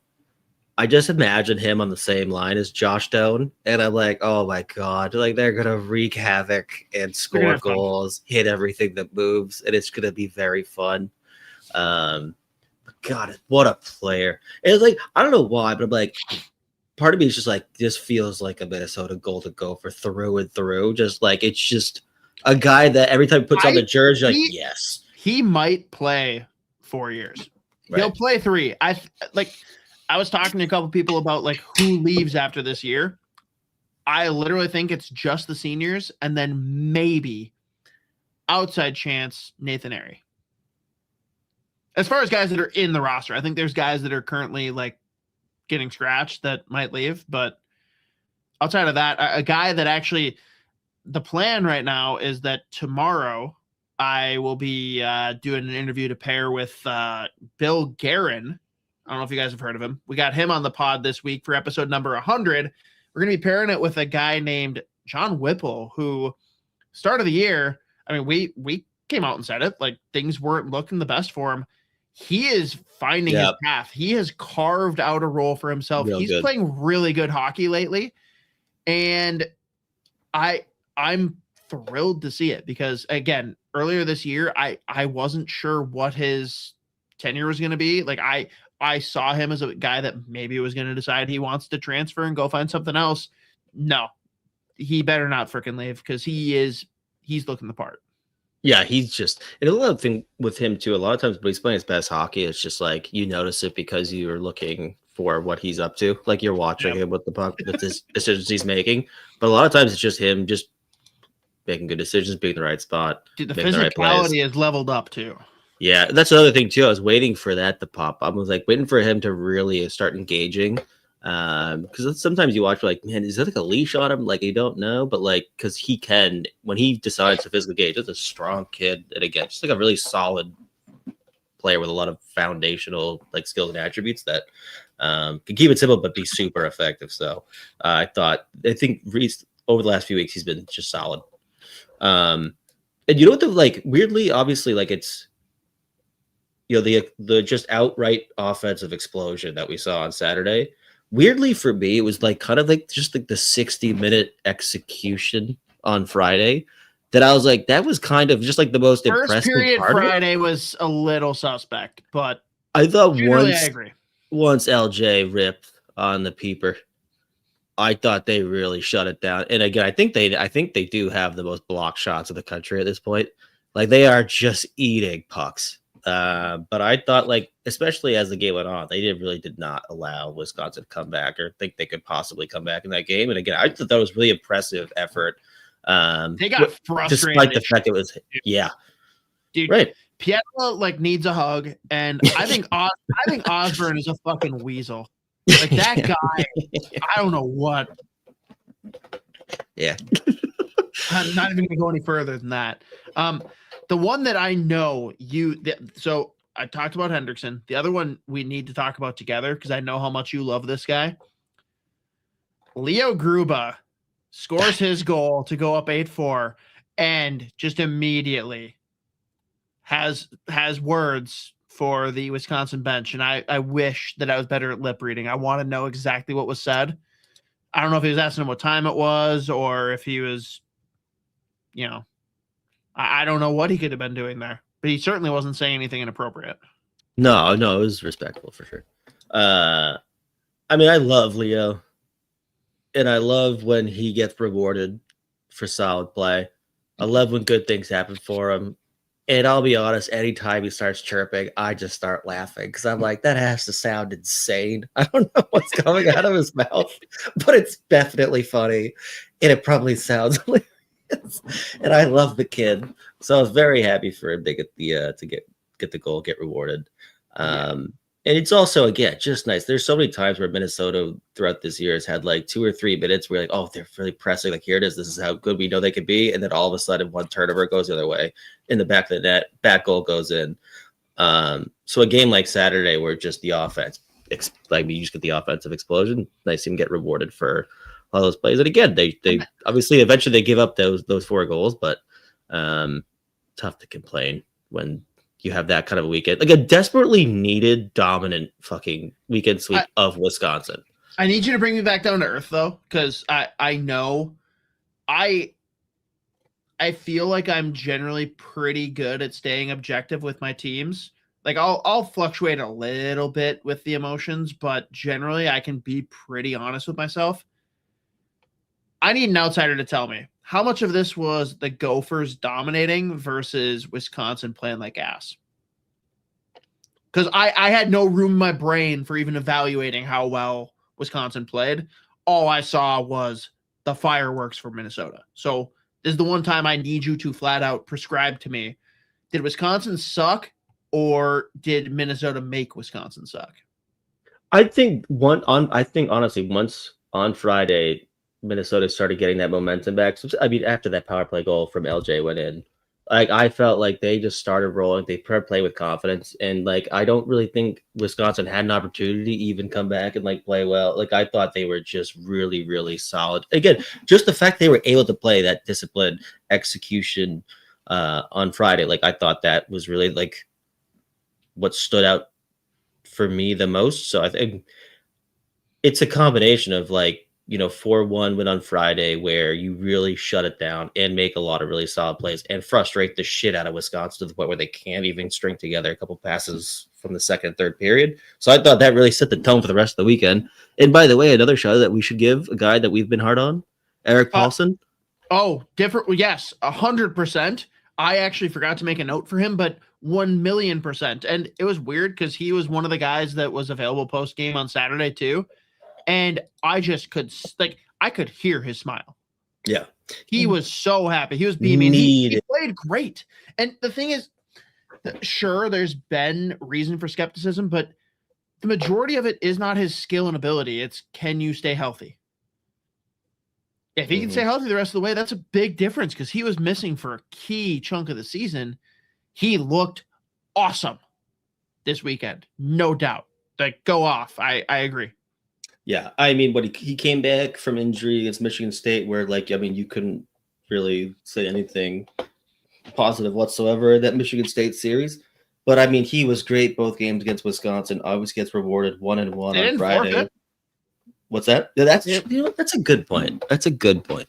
They did not forfeit. Charlie Stramel did not steal a single person's soul. No, he didn't. Oh God, he's done that. He likes to do that. But again, the fact that he gets 1-1 on Friday, then he gets 2 goals and an assist on Saturday, I'm just very happy for him because talk about a kid that desperately needed it even before the injury. I think that was his first point since the LIU weekend.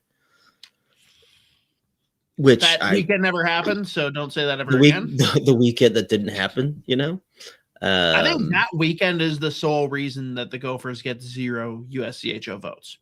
Yeah, I mean, the rest of it's very explainable. Like, they have played the toughest schedule in college hockey, but you lose a game to LIU, you got nowhere to hide. Like, that's the reality. Yeah. I get it. When you said a guy that we need to apologize to that we've been hard on, I had a different name in mind. Do you know which name I have? Does his name start with T? No, go on. Actually, no, wait, no, I'm thinking of someone else. Sorry. I was fired up. Ludke fucking tucked again. And I was like, he is just I love this kid. Yes. No. For me, we, at the beginning of the year, remember we said we were shocked at how well Mason Moe played and that he basically switched bodies with what we expected from Javon Moore. Yeah. I am terrified to see what kind of a menace that guy's going to be in his sophomore year. The physical tool set is so real. If he learns how to just play within that, you see the shot, you see the skill, you see the physicality, you see it all in spurts. And this weekend, again, he didn't like really get rewarded for it at any points. It stood out to me so much. Like he was probably number 3 behind Mooney and Zemer for me as far as just like noticing, holy shit, this is a guy that's playing really good fucking hockey right now.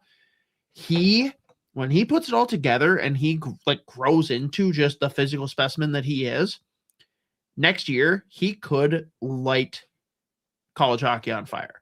He has that kind of potential. And I expected to see more earlier this year. He absolutely disappointed me. I was shocked. He is now very much spun around and making me look dumb because I am very optimistic about what this guy could be. Yeah, I think when he just got like the 1 assist this weekend, but I mean, very noticeable. He's got the shot, he flies, he's got the size. Like, I mean, yeah, there's a whole, again, it's just like a player that you see all of the tools and you're like, man, like there is a player there and I see flashes of it. But lately, it's really come together. So at least he got the 1 assist. I think he had like 5 shots on net. I think several more attempts on Saturday. Yeah. But yeah, no, I've started to notice him more and more over the last little bit here. But again, this weekend he was a beast, and you'd like to see him like match like a Paulson production because Paulson finishes the 5. But I just looked it up. Like Paulson has 11 points of the season. 5 of them were this weekend, and I was like, that's crazy. I was like, this kid's so good too. But how many games did he play? Oh yeah, no, 100%. Like, but still, totally. It is very funny. Yeah, man, there's a path. There's a path. I need to like lay this out for anyone listening that doesn't follow on the interwebs, but like Gophers were behind Wisconsin by 8 in the Big Ten standings. After this weekend, they are behind by 2. And they have very similar schedules. The next 2 weeks, they both play the same opponents. We've got Ohio State at home. Then we go to Notre Dame. Flip it. Wisconsin has Notre Dame this weekend, then Ohio State. Then we've got road series at Michigan, home series at Michigan State, or hosting Michigan State, which sucks, but like also really weird. It's Thursday, Friday for both series. Yeah. I don't like that. And I did learn this weekend. I had no idea prior, but apparently they're not doing the 3-game series for the quarterfinals like they have for. Oh, really? Apparently it's just one. It's on a Wednesday. Oh, yeah. Night. Wednesday, the 11th. But so right now, the way it's lining up, it's Wisconsin, Minnesota playing. We need that fucking home game for me to be happy and for the team to dominate and move on. Because let's be real, the only path to the regionals is by winning the Big Ten. And everyone's like, how are you going to do that? It's a gauntlet. Like, yes, these teams have nothing to fucking play for. We have everything to play for. And it's not to say that like Michigan State or Michigan or Penn State is going to lay down and let you win. It's still a different thing when you're fighting for your life, and they really aren't. They're like in the back of their minds, they're like, I got to stay healthy for the games that matter. Right. I think if Minnesota gets home seed against Wisconsin, dominating in a home game against Wisconsin can fuel the flame to take you where you need to go and have a chance to win, because it is one game against each of them. If it was a series for each of these, I'll hand up. I don't know if Minnesota can hang with Michigan or Michigan State in a series. One game, they can beat either team. If they play the way they play this weekend, they can beat either team. Let's get there. If they take care of business and they sweep Ohio State at home, I will believe. I will believe that they have a path to get into the postseason. Like the real postseason, not Big Ten postseason. If they split, short of Wisconsin getting swept by Notre Dame, which holy shit, what a revelation that would be. That would be insane. I I'll probably temper expectations. And it is tough to go from such an emotional weekend like this. Top 10 opponent, border battle. Now you're playing Ohio State. They've got to flip the page and realize what's at stake. I know they've got the leadership in the room. I know they've got the coaching. They should be able to do that. But this coming weekend, Ohio State is going to tell me a lot. But this Wisconsin series told me a lot fucking more. Oh, I needed it. If only we could have had this sooner. But that's what happens when you have a roster filled with freshmen because people leave that you didn't expect to leave. And that's what a lot of fans don't understand. On top of just the continued misconception of, oh, Bob doesn't want to recruit CHL kids. These kids all want to get paid. Minnesota's a cheap-ass fucking university. Bob doesn't choose whether he gets to pay these kids to come here. I'm sorry. Like, you can be mad. You can say what you want. He has no control. His salary is less than what these kids would potentially make, so he can't shell out the money to do it himself.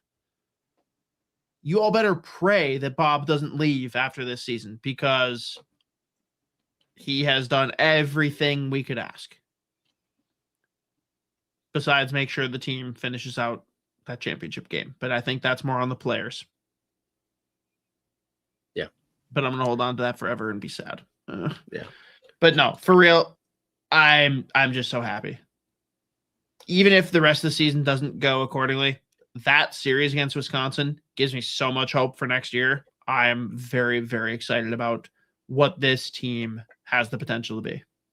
Very fun. Yeah, that was, I mean, both games were just so fun. And I mean, I love just being able, like, I mean, when you can feel the hate too, and it's the team that you want that is dominant. Like, it's just like, this is, I love this fucking sport, that I love this shit. But yeah, I mean, God, the schedule is nuts. But like you said, dude, if you can sweep the next two, and I mean, you have to sweep the next two.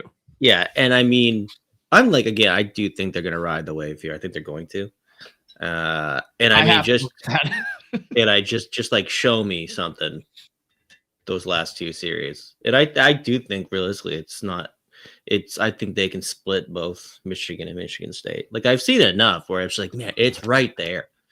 All you need, though, really, is if you can sweep these next two, there's plenty of room for Wisconsin to falter. I'll take a win and an overtime loss out of those last two series. And guess what? There's room for you to do better. I think they can do better, especially with both of those teams kind of being like, yeah, like, I'm not super worried about what's going on. But the next 2 weekends are critical. You need to dominate these teams that are lesser than you. Ohio State and Notre Dame need to be not just beaten, they need to be punished. You need to have at least one game each weekend where you make them feel inferior. If you squeak out 2 wins, like, it's fine on the standings, but like, you need for your team, you need to crush these teams at least one of the games each series. I think now that Bob's fully on board and utilizing what that first line needs to be, I think this weekend at home, I'm putting up, if I can find some prop bets on individual stats for college hockey on my betting site, I'm hammering all of them. That trio. LJ if might I can just put money on the name Brody to have points, I'll take the over. I'm hammering the over. Yeah. But no, that feels good. All right. We can end the gushing over the Gophers. I'm sorry, that's just so much built up. I don't even know. Couldn't have been built up happiness because there wasn't much happiness sooner, but we loved it.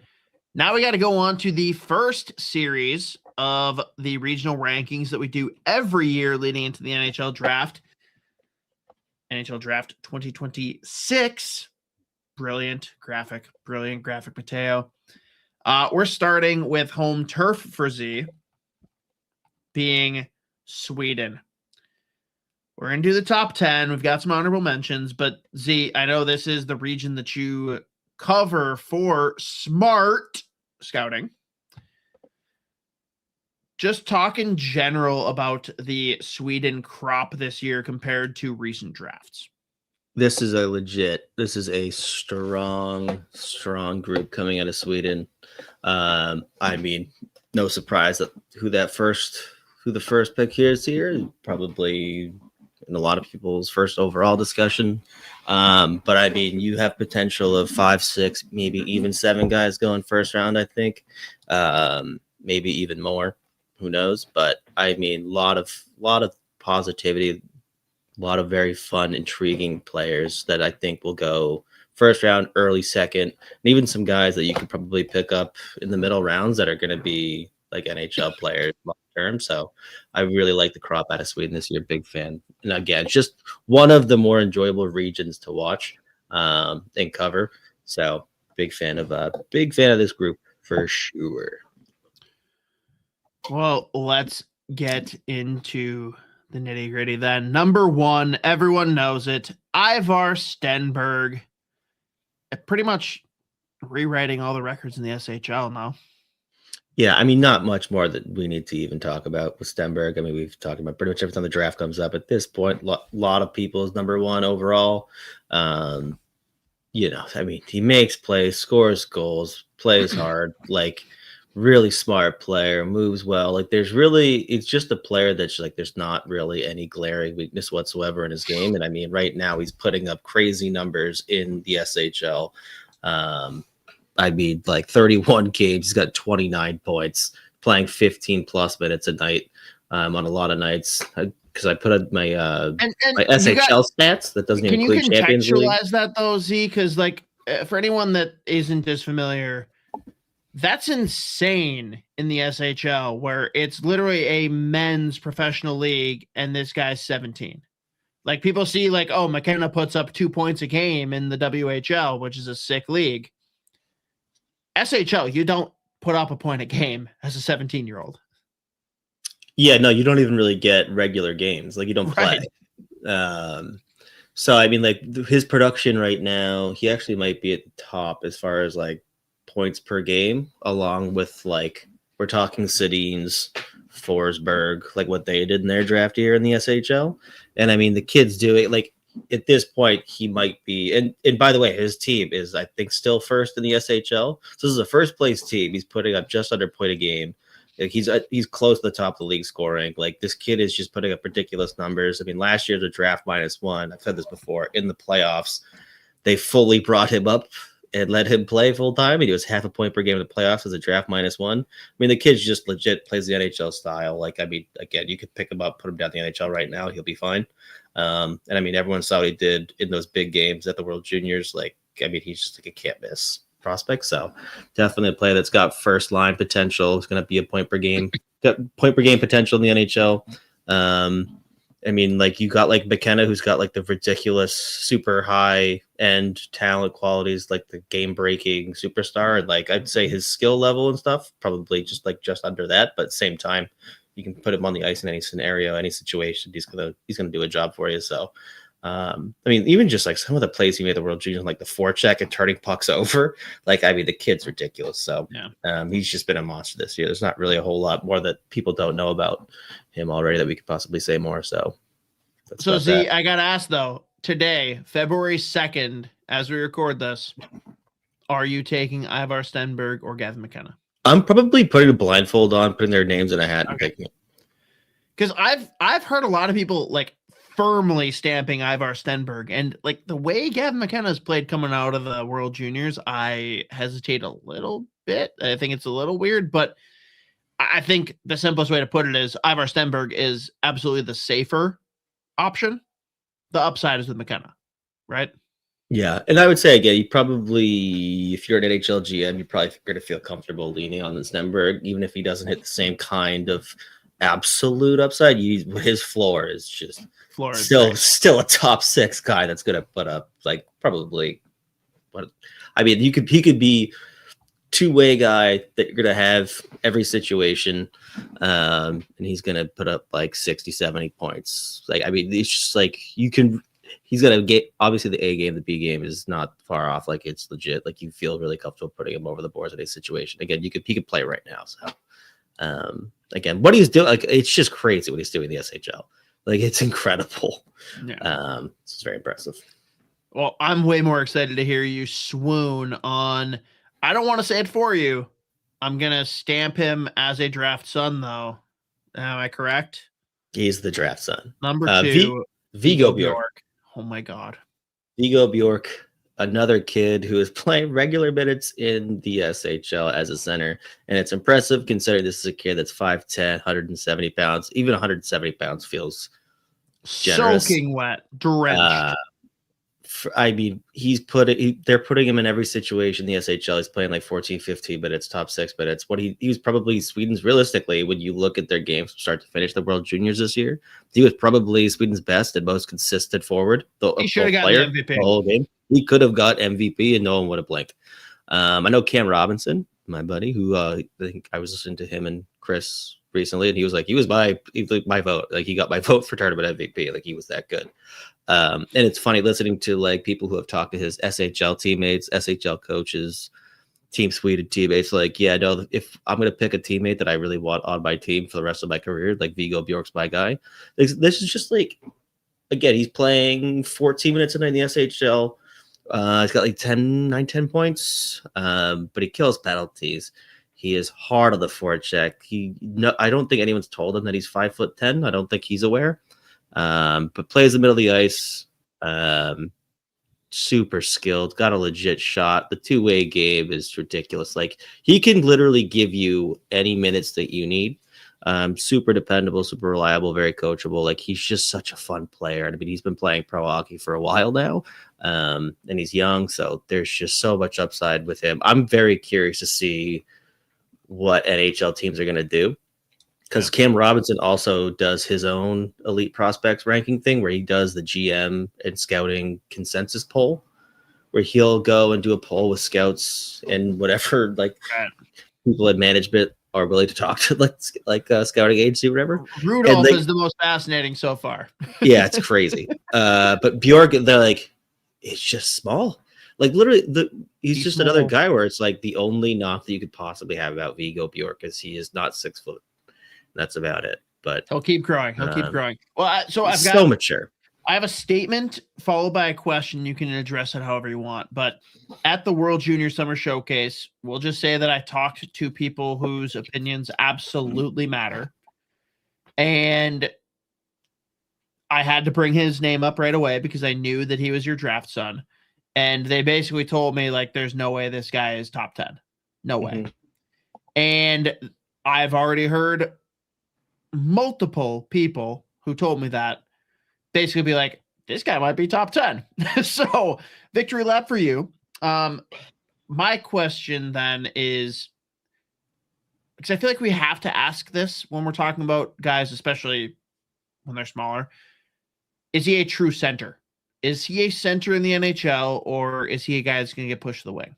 Well, it's going to depend where he lands, but yes, sure, yes. Can he play center in the NHL? Yes. Okay, that's what we got to know. All right. And the other thing with him too is if, like, let's say he ends up in a situation where they push him to the wing, he has such a well-rounded game, does so many different things, can impact a game in so many ways. It's not going to be a problem. But I mean, the kid can make plays, he can be a complimentary guy. He can kind of just give you a little bit of everything. It's just the fact that he's 5'10". Yeah. Like, that's literally the knock on him. And it's crazy too. He's like a good skater. He's not like a burner or whatever. And like, it's always interesting when you see a kid that you would call undersized or whatever, but like, they don't have the fastest feet in the world. They're not the quickest skaters. He's not the quickest skater in the world, but he is like, he doesn't like it. You don't really notice that at all. He's good enough, can keep up with the play. Like, it doesn't really matter. So, it will literally all depend on where he lands, who his coach is, what scenario he's in. But yes, can he play NHL or can he play center in the NHL? Yes.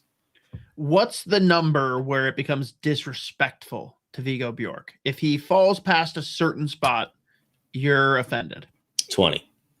Okay, so up to 20, you're okay. I'm annoyed, but yeah. Sure. Okay, fair. All right. There's number 2, Viggo Bjork, anointed number 1 draft son. We move on to number 3, Malte Gustafsson, left-handed, not right-handed, left-handed defenseman in the SHL, but he is 6'4". Very, very different. This is someone that people should get to know. Malte Gustafsson, a massive left shot D, really good skater. He just got promoted over the last month and a half or so into the SHL team for HV71, and they're giving him more and more minutes. He's recently he's played up to 18, 19. The skating stands out, and he can kind of just give you a little bit of everything. He also is another kid that hit a big growth spurt, so he's growing into his body at the same time, and now he's obviously bulking up here too. At the junior level last year, probably there's some more offensive limitations. You weren't really sure how much offense there was. Now he's really grown into this confident player he has good skill. He could skate. This is a kid that definitely has potential to go top 10. I think NHL teams already love him. He's playing legit minutes in the SHL. Again, super mobile, got a good stick, makes really good decisions, solid defender, really good along the boards. And he's again, as he's bulked up, as he's kind of just grown into his frame, he's looking like a pro hockey player right now. But I'm impressive with just as a kid that hit a growth spurt somewhat recently, his mobility is incredible. And how comfortable he is playing pro minutes in the SHL against guys that ex-NHL guys that could go play the NHL but chose to stay in Sweden. And he's putting up a couple points here and there. But he goes down to the J20. It's fascinating. Where I think he looks better playing in the SHL than he does J20. Because it's kind of just I know what I'm supposed to do here. In J20, it's just I don't know. But I mean, fast. Again, overstep. He's just again, it doesn't make a ton of flashy plays, but he does have legit skill. He's got a good shot, skates really well. So I think there's a ton of room for growth in his game. So I know that NHL teams have already taken notice. He was a fucking animal at the Holinka. Another guy that we talked about, just popped off points wise, but Gustafsson for me, again, we're just seeing the offense that he's tapping into now, playing legit pro minutes in the SHL for HV71. Obviously got the frame, solid defender. So, I'd like to see the physicality and aggression take a step up a little bit, but even then, we see it in flashes. So I think there's a ton to like with Malte Gustafsson, and I think he is someone that people should have their eyes on potentially as a top 10 guy. Potentially top 10. Your tier is 12 to 20. Yeah, I think right now I'd probably put him right around 12. Yeah. So I guess my question is, what's it going to take the rest of the way? Is it about other guys not living up, or is it something you kind of expect / are waiting to see from him to make him a top 10 pick? Well, I mean, he's basically right there now. I think at the start of the year, he was probably closer to the back end of the first round. Yeah, because he's had those tools, but we're now seeing him play legit SHL minutes. He's putting all the tools together. He's just been more consistent. So if he honestly just continues to do what he's doing right now, I think he's gonna I think he's gonna go somewhere between 8 and 13. But your draft tier is 12 to 20. Got it. Right now, I'm taking him 12 20. Yeah, sure. Okay, fair enough. Damn, I like that. Let's move on then to number 4, Elton Hermanson, winger, Hockey Allsvenskan. He is fun. He's playing pro hockey again for Modo in the Allsvenskan, but in producing, playing legit minutes. Even the game that they got smoked the other night, I think he finished with close to 20 minutes. He has an absolute bullet of a shot. But can play a really solid 2-way game. Again, it's a winger, so you're not really asking him to do that a whole lot, but skates really well, decent size, still growing as well. But I mean, the cage also looks very funny. Thank you, Mateo. But I mean, playing pro hockey right now and standing out in a lot of viewings, another kid that's probably going to go closer the 15 range, but he's got a legit shot, can make plays, really good at transition. I'm a big fan of Hermanson, so definitely another one to track big time. He's interesting. I think I've seen him as high as like 12, and I've seen him as low as like 28. I think there's like a wide range of opinions on him, but I see a ton of upside. And I'll be curious to see it. It's going to be, he'll be another one that it'll depend on what scenario he finds himself in, like what organization he's going to the Red Wings. Could be a fucking another Red Wing. Who knows? But I mean, like some of like his passing plays too, like the play creation is just like really popped. And as he's got more comfortable in the Allsvenskan, it was funny. Like I thought he was like really starting to figure it out. And like early on in the year, he was trying different things and like it was producing. And even as like his time on ice, even when the production hasn't been there, like he's standing out more and more. And he just like looks like a really dangerous player with the puck, dual threat. So a very intriguing guy. I think he's going to go right around that 15, 16, 17 range probably. But I'm a big fan. I love him. He's really fun to watch. Nice. All right. Moving on to number 5 then. Marcus Nordmark, another J20 guy, above 6 feet. So he is a giant. Draft tier 15 to 25. I honestly have this is a player that I couldn't guess where he's going to end up going. Like, actually, just to paint this picture, let me read off when I pull up Elite Prospects and I look at like his rankings for different outlets. Elite Prospects, 49. Cam's Consensus, which he just pulled scouts and people that work for teams, 22. Craig Button, 15. Chris Peters, 15. Tony Ferrari, 17. Kennedy from Talking is 6. That's an old ranking. But I mean, he is all over the place. He strikes me as like a mid to late first rounder, which again, that makes sense why I put him in 2025. But like even after 25, I'm like, you're passing up a ton of skill. He's got a bullet of a shot. Makes really, really fun play. Like he was ridiculous at the Hlinka for Sweden, put up legit points. He is torching right now in the J20, 37 points, 23 games. He is a physical like beast. Like he hits guys. It's like when you watch him play, he might look like the best player on the planet. Other games, you're like, oh boy, the decision making is questionable. Take it off his game somewhat easily sometimes. Like, so I mean, he's just young. But I mean, you look at the shot, the skill, you obviously the size with the physicality, whenever you can at least get him to just like manage it. He is a super intriguing player. So for me, I have a hard time taking him later than that, like 15, 16, 17 range, because you're just probably passing up in a draft that's like very up and down and super defenseman heavy anyways. I think if you pass on Marcus Nordmark for like a stay-at-home, not super exciting defenseman, I think you're just passing up way too much upside. Like I think he screams top 6 sniper potential that can make plays. And as he matures, and as he like also another kid that needs to like grow into his body a little bit here. He's already got the physicality piece. He's just like figuring out how to leverage and little things like that, the decision making. But like, man, there's so much upside there. There's so much skill. Again, like the dual threat offensively, he is a super intriguing player. So he is a guy though that I just have no idea how to gauge where he's going to go. Like, because this is a draft that's so like devoid of like top end centers. I wonder what happens, and like with a lot of really solid, legit D prospects.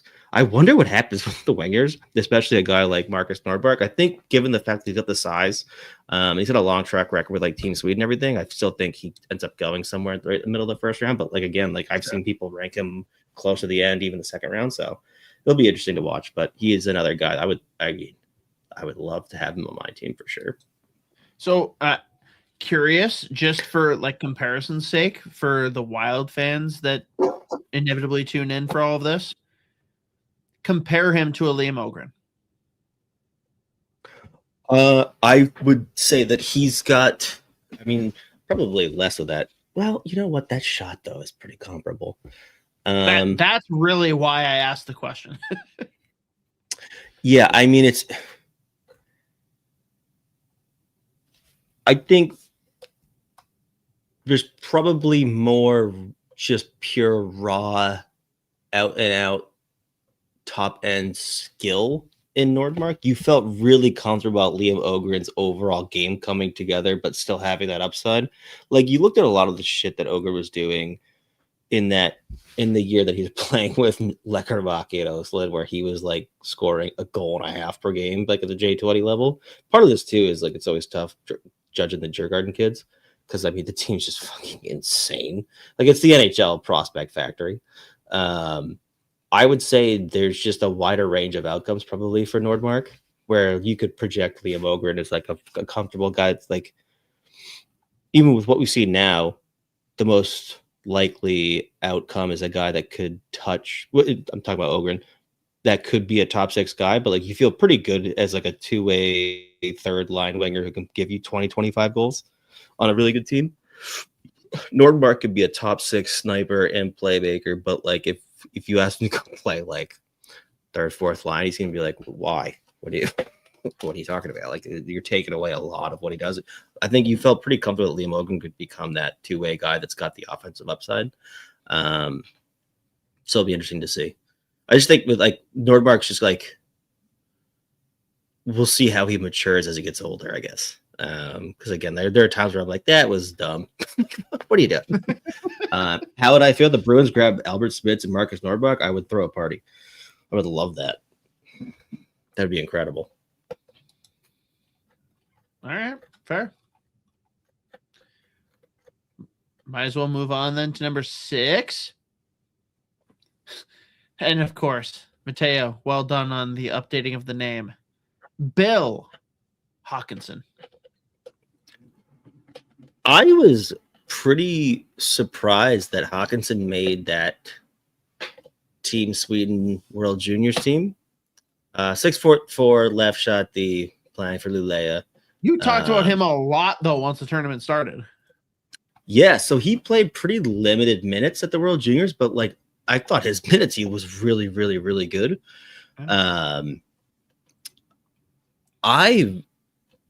He might be like an honorable mention draft son, to be honest. Like, what is there a rule for how many draft sons you can have? I feel like the general you number put one on 3. last year. I feel like 3 is roughly the number. Yeah, that's why, because I can remember just being like agonizing over the fact that I had to pick 3, but I was like, oh. I'll give you 4 if that's what it takes, but you can't see. There's no way you can support more than 4 kids. Yeah, I have 2 right now, and I can tell you, nah.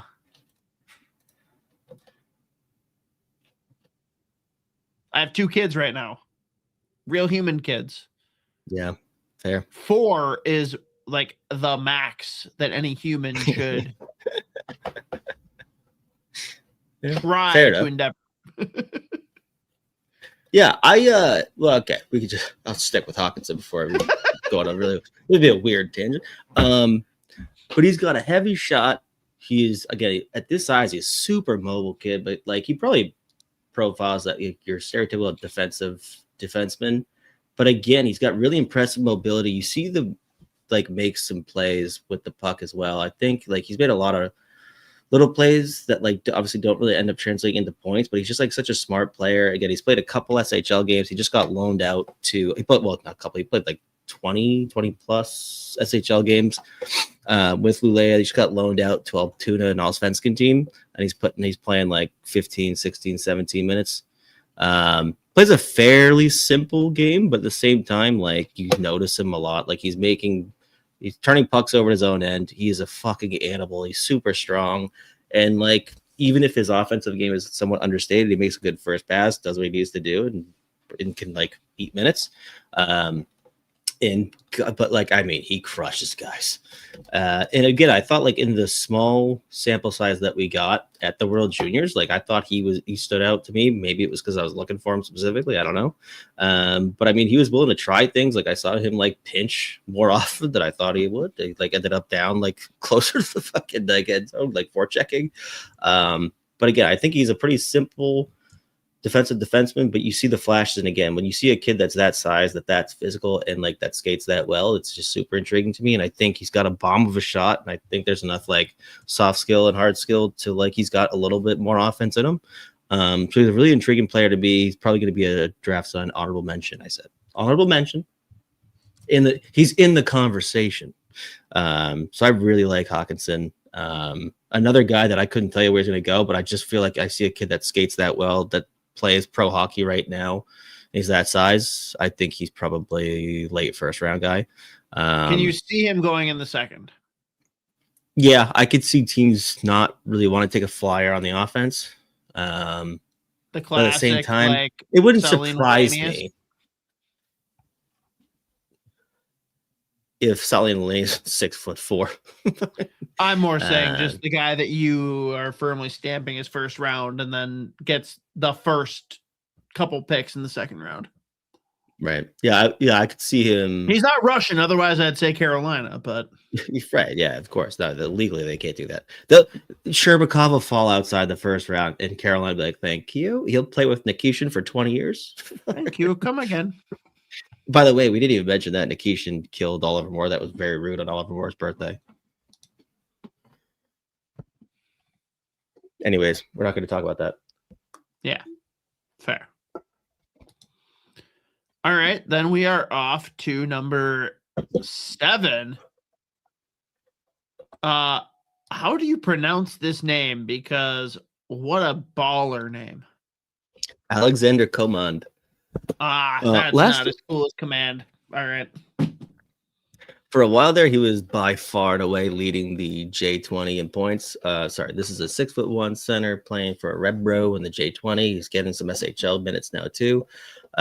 Through 25 J20 games, he's got 38 points.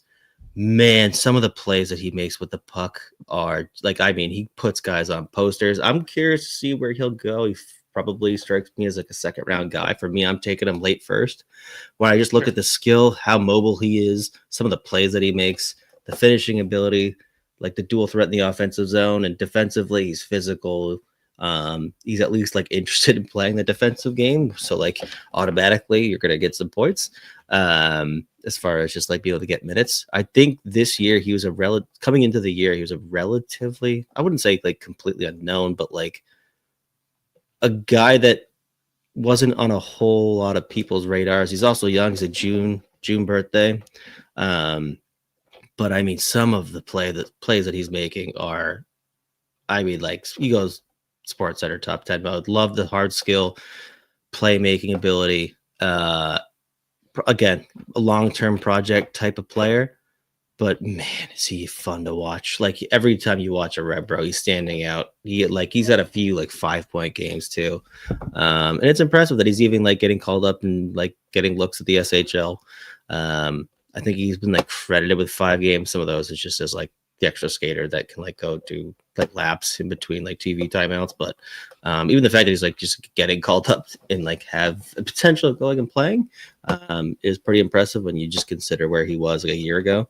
And like, again, probably a guy that people looked at as like we should need to have him on our radar for the draft, but really dynamic playmaking ability. And we'll just see the baby face, by the way, that picture is so funny. That's insane.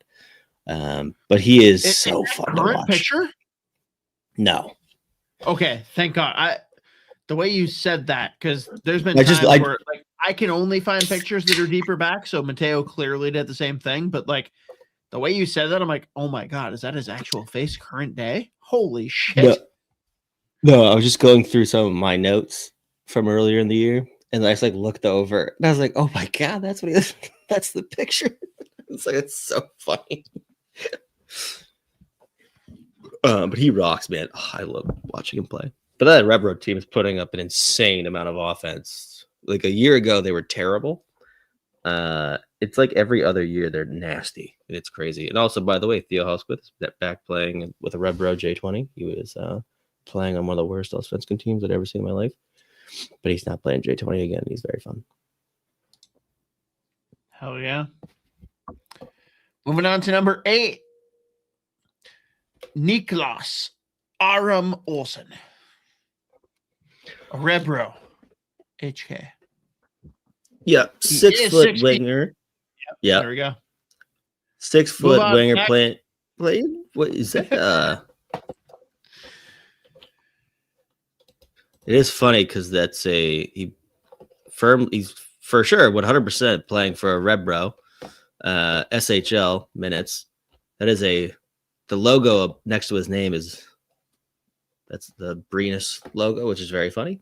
But anyways, He's got a Mateo couple learned. SHL games Learned under his from belt, but no, he's a 6-foot winger. Tons of skill. You're wrong. Okay, now we know. Right. Now we know. All right, now we know. That's awesome. Oh, damn it. Last year wrong. Just gonna say it right now. Yeah. Oh, that's awesome. Yep.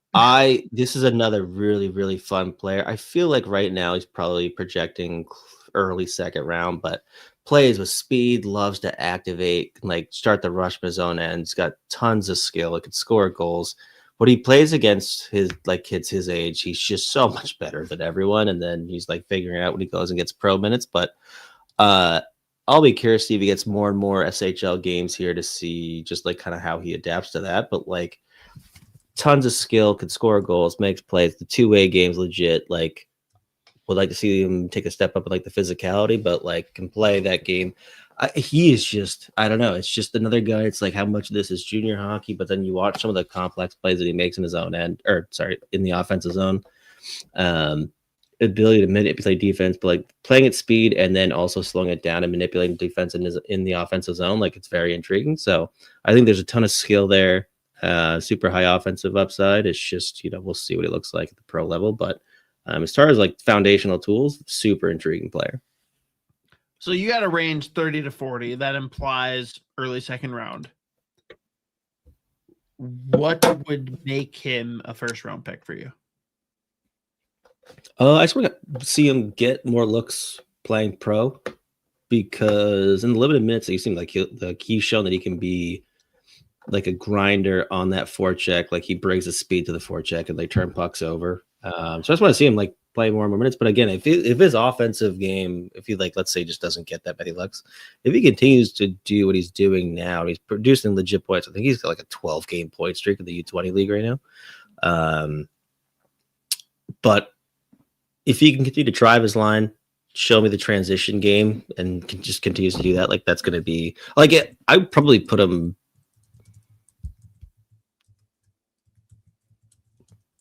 like when I look at the end of my first round. There's just so few guys. There are a bunch of guys where I'm like, yeah, he's probably a first round guy, but like there's not a lot that have kind of like that high end game that excites you. But like I see a lot of it in Aaron Molson. Like what he was doing too as a draft minus 1 year, like he was putting up legit offense as he was super young. So yeah, I don't know. I think he'll, when it's all said and done, I have a feeling that I'll end up putting him right in that 30, 31, 32 range, just because I do like his game a lot. He's a really fun player to watch, and I like the fact that he play at speed. And then you can like individually just create transitions and play it. And like the skill at speed and making plays like at top pace, like it's very intriguing to me. So I like him a lot. Very fair. That moves us on to number 9. Axel Elifson. Right-handed defenseman, which matters, but he is a legal midget at 5'10". Yeah. This is, I don't know if it's like a boom or bust, but this kid is so fucking skilled. He's got a bomb from the point, moves really well. Like he is by the way, that he has never even come close to playing for Lexans. I just saw the logo again. I'm just dying. Like this is amazing. Again, he already said the last 3 wrong. I know that I'm just like anticipating what I think the logo might be versus where the real is. For number 10, what is he gonna be? Like Homer. Anyways, sorry. Just gonna stick with this. Axel Elifson. I think for me, I just see there's so much skill. There's so much offensive upside. He could be like your bottom pair, but like legit power play guy. Skates really well. He's just so undersized. And I mean, like, he's got some decent defensive habits, but the size just does become a problem for him. But it, like, again, just watching how well he moves, watching him like manipulate in the offensive zone, the plays he makes, the decision he makes with the puck too, like it's just so much. There's so much intriguing aspects to his game. Where for me, like when I look at undersized defensemen, he's just like the guy that I'm willing to take a bet on, would take a flyer on. And he's just so fun. So I put him here. I'm probably taking him To be honest with you, especially if I'm a team with a lot of picks, I'm taking him early second round. Just because I think there is so much upside. But it is like the situation where it's like this could be a guy that's like makes it. It is legit power play guy, figures out the defensive side of the puck at the NHL level as far as like bulking up and playing against guys that are bigger than him. Or he might be a guy that's going to put up 1 million points in the AHL or just like play in Sweden. Fair enough. But God, he's so fun to watch. All right, I'm in. That brings us to number 10 before we round out the honorable mentions. Oscar Holmertz. The logo in the top corner, by the way, for those that's listening. My favorite jerseys in Swedish hockey, I believe. Z, have I ever liked one more than I liked AIK? Skellefteå. You have to specify Skellefteå AIK. I'm sorry. That's all I see on the logo, but you're right. It is Skellefteå AIK. The Bumblebee jersey. Yes, that's the one. And it also helped that ASP. It helped that ASP was ripping it. Holmertz is going to be another kid that I. What? He ripped it? And I said it helped that ASP played for Skellefteå and he was ripping it up with. Oh, I thought you were saying he was ripping up the jersey. He was like talking shit about it. I'm like, fuck him. I loved him a second ago. All right, we're good. All right, I misheard you. I'm sorry. Move on. Oscar Holmertz, another kid I will be very curious to see where he goes. For me, I have a feeling that I will land somewhere very.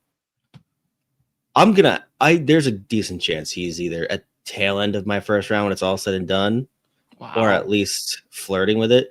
As far as just like raw talent goes and skill and upside, he is close at the top of the class. And he plays at lightning speed, makes a ton of high-end plays at top pace. Like, he is... There's flashes of who was the kid that I loved last year? Oh, my God. I think the Flames drafted him. There's a lot that you loved last year. No, I know. It's another Swedish kid. Whatever. Doesn't matter. But, like, he's playing in an interesting scenario or situation with Lynn. I think it's Lynn Shoping is how you say it. But another guy, just like a cerebral fucking tactician, can pick apart a defense, especially in the power play. Like he can pick it up off the half wall and just cut it up, manipulate the defensive opposition. But I mean, the ability to play at pace, play at speed, the skills or the raw skill that he has playing at full pace is very impressive. I think there's a ton of offensive upside. Just waiting to seem like put it all together. At times, there's just too much. Like he can be too passive. He doesn't really want to physically engage that often. But I mean, he can pick passes out that you don't even know. Another kid. Quick pause. Theo Stockselius. Stockselius, yeah.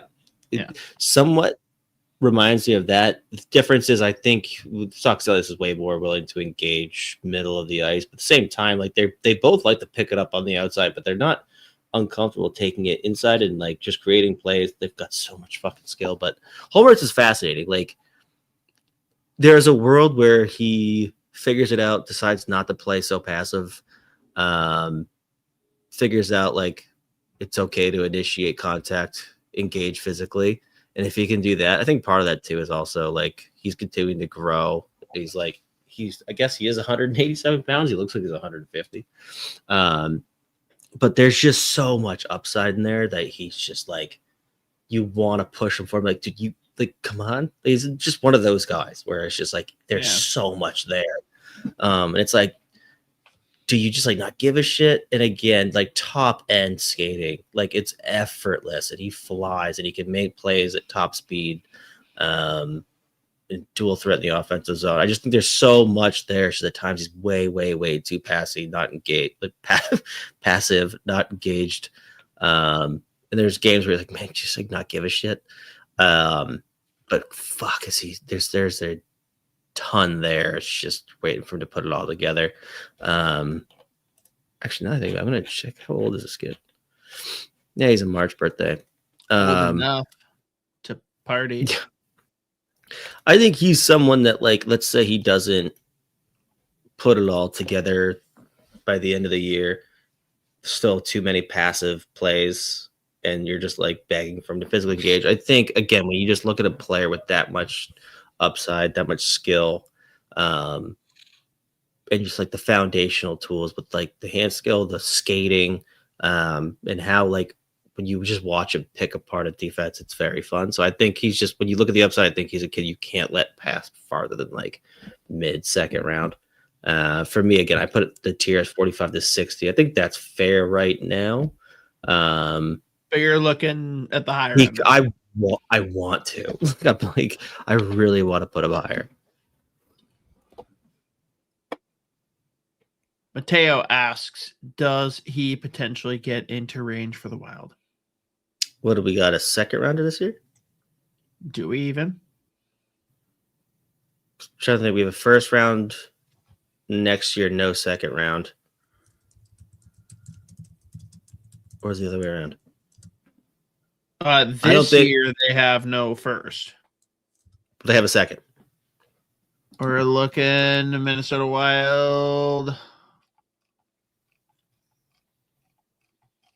No, they don't. Fuck. I don't think. No, I think their next 2 seconds are gone. Yeah, that's right. They have one. Yeah, that's right. Next time we were talking about that, we have one first, no seconds next 2 years. I don't think he makes it a third round. I think teams are well aware that like there's so much there, and in this draft, like you swing on that upside at some point in that second round if he doesn't show, like if he doesn't put it all together and like. Also, the Wild even have a third in this draft. Oh, they do. Yep, 93. Yeah, he's not making it that far. Yeah, I don't think he's going to make it to the third round. Tough. But yeah, there's just so much skill there. There's so many. That's just the foundational tools that you can work with them. So just is he willing to physically engage and like just play less passive? But in terms of like individual talent upside, there's not a whole lot of players with as much, at least in the forward position, especially center. By the way, in this draft. So yeah, no, I love this kid. I just want to see it. I want to see him like go and grab games because he's good enough to do it. But we'll see. There we go. So then that rounds out our top 10. There's some honorable mentions that you wanted to talk about. I don't know if there's any particular order, if there's anything you want to say about them individually. Go off. No, I mean, just a couple. I think Theodore Knights is going to be an interesting one. Pretty like relatively vanilla, but like a lot of pro habits, stay-at-home defenseman. I think a lot of teams already thought pretty highly of him, so I think he's a guy that goes second, third round. How much offense is in there is going to be a question, but we'll see. Max Isaacson is a really interesting one to me too. A lot of skill there. There's some like fluctuating opinions just in terms of like how much. Like, is he someone that could potentially be like a middle six guy that has enough individual skill that you can put in your top six long term? Axel Brungle Larson, that'd be all name team. How are you? ABL. And Niels Barthelson is fascinating. He puts up crazy points. That's who's in this picture. Is Malcolm related to Milton? Yes. Cousin, brother? I think brother, but now it feels wrong. Might be cousin. You would think I would check. You'd think that's something I would pay attention to. I would not think that. That's true. I would never accuse you of that. No, don't worry. I think you're a fucking idiot. Don't worry about it. Is it? Yeah, no, it's his brother. Anyways, Mateo, is there a logo for honorable mentions? That's fine. That's the Svenske Hockey. That is okay. Hockey. That is the league sigil. Mm-hmm. Niels Barthelson to me is like he's got a ton of skill, scores a ton, not the best habits in the world, but like he's super flashy. So he's another one to at least. Who out of this group who has the highest ceiling? If everything goes right, who is the best player out of this group? It's probably between, in terms of like raw upside, it's between probably Barthelson and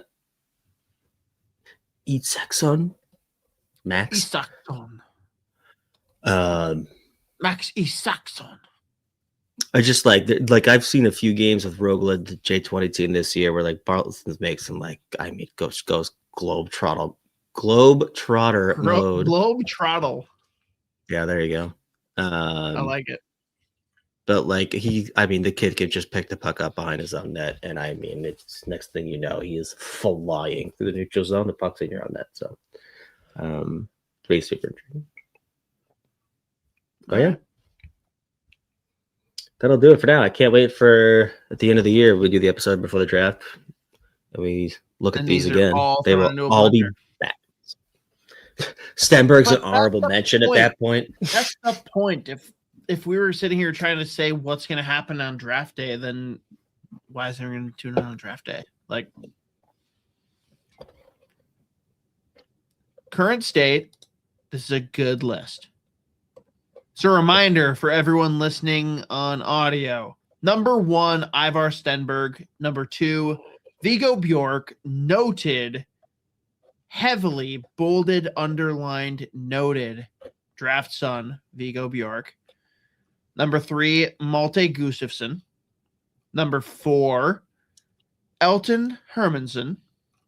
Number 5, Marcus Nordmark.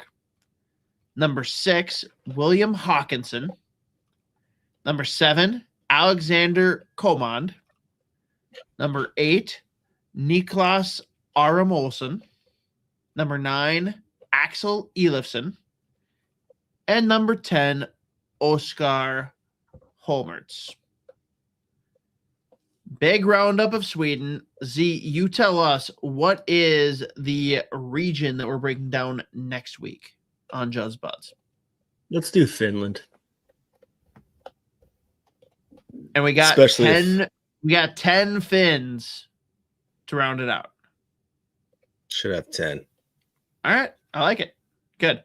As you know, in the past, we've had to decide whether or not we're molding Finland and Russia and whoever else as other Europe.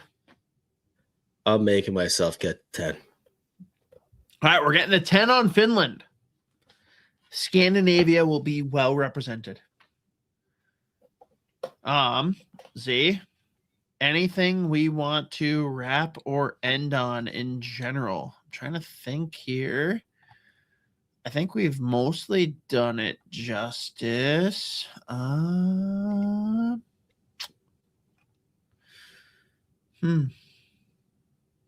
Should do it. It should. One would think. Allegedly. Allegedly. Allegedly. What are people saying on the interwebs? That this was terrible. Oh, Jesus. All right. Allegedly. Stop saying allegedly. It implies things are unalleged. That's a good point. Yeah. Who ended up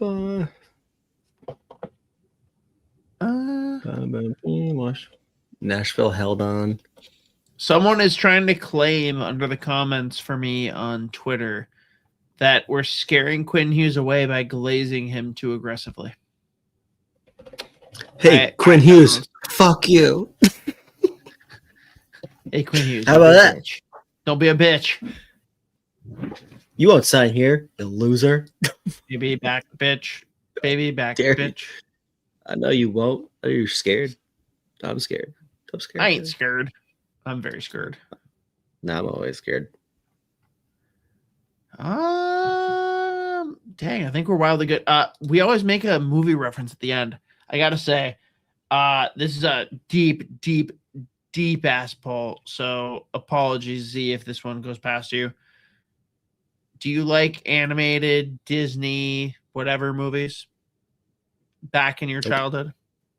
Do you know Fox and the Hound? Oh, I know it, but I don't. I won't be able to fucking. So Copper is the young hound that's friends with the fox, and his whole like when he's a little puppy, he's like, hoo, hoo, hoo, trying to like howl. Hoo, hoo, hoo. That's literally what my infant child is doing right now at 3 months. Like that's how he tries to like talk to us and like he's like, Hell yeah. I was like, damn it, dude. All right. It's like, this is That's weird. the closest TV reference I can get right now. Like, there's so many good TV shows out right now that I don't know if we're both watching. And we've pretty much like ran aggressively through all of the like oldies but goodies. I don't know. I feel like role models should just always be the answer. Yeah. So when it's not, I get flustered. So What is? Oh God, I went down a rabbit hole of Always Sunny. oh, how And when deep? Like what season? See, Oh this is the no, it was first just 5 random. or 6 It was seasons. no, it was I just know. random clips. It was just the random clips, but like it Okay. was when they're branching off and meeting new friends, or whatever. What did fucking Frank dress up as? When they're Oh, that meeting bar new was friends. I need more context than that. They're meeting new like friends. he's a hanging lot. out with people at the other bar. The bar's going down the toilet, and fucking Frank shows up. Okay, that's fair. God damn it! I forget Now what I'm it trying to is. think of it. God, it's gonna piss me off. Now I actually know what you're talking about, I think. And that makes me sad because I can't come up with it. Fuck. Have you given Mythic Quest Oh, a wait. chance since we talked about it? No. Do you have Apple No. TV? All right, I'll give you access. I'll tell you what, I'll trade you yes. Apple TV for Instat. Hold on, I got it. I just found it. I can offer more than Apple TV if needed to make it a balance. Just as a cheetah, man, cheetah. It's like, yeah, you like it? Yes, cool. Hey, Drew, First Blood. Are you just as a man, cheetah? Yeah, you like? Cool. You like it? Yes. Fucking Brennan as he's has a freaking out. Manchita. Anyways, we gotta fucking cut this. At this point, we're done. Yeah, I don't know what else we got. Yeah, no, I'm gonna fucking fuck up the whole line again. Hey, cheetah, man, fuck me. What is the fucking line? But he's dressed as a cheetah. Whatever, dude. Frank's dressed as a cheetah. Can you give me a 5, Dennis? He's just like, "Were you a cheetah? Cool. Do you like it? Yes." As he's screaming, while Dennis is freaking out, so it's very funny. Elite. All right, we can end it on this then. Elite line from Family Guy. It is Chester, the Cheeto guy, in his like apartment, burnt out, druggy, and he just snorts a line of cheese, and he's like, "It ain't easy being cheesy,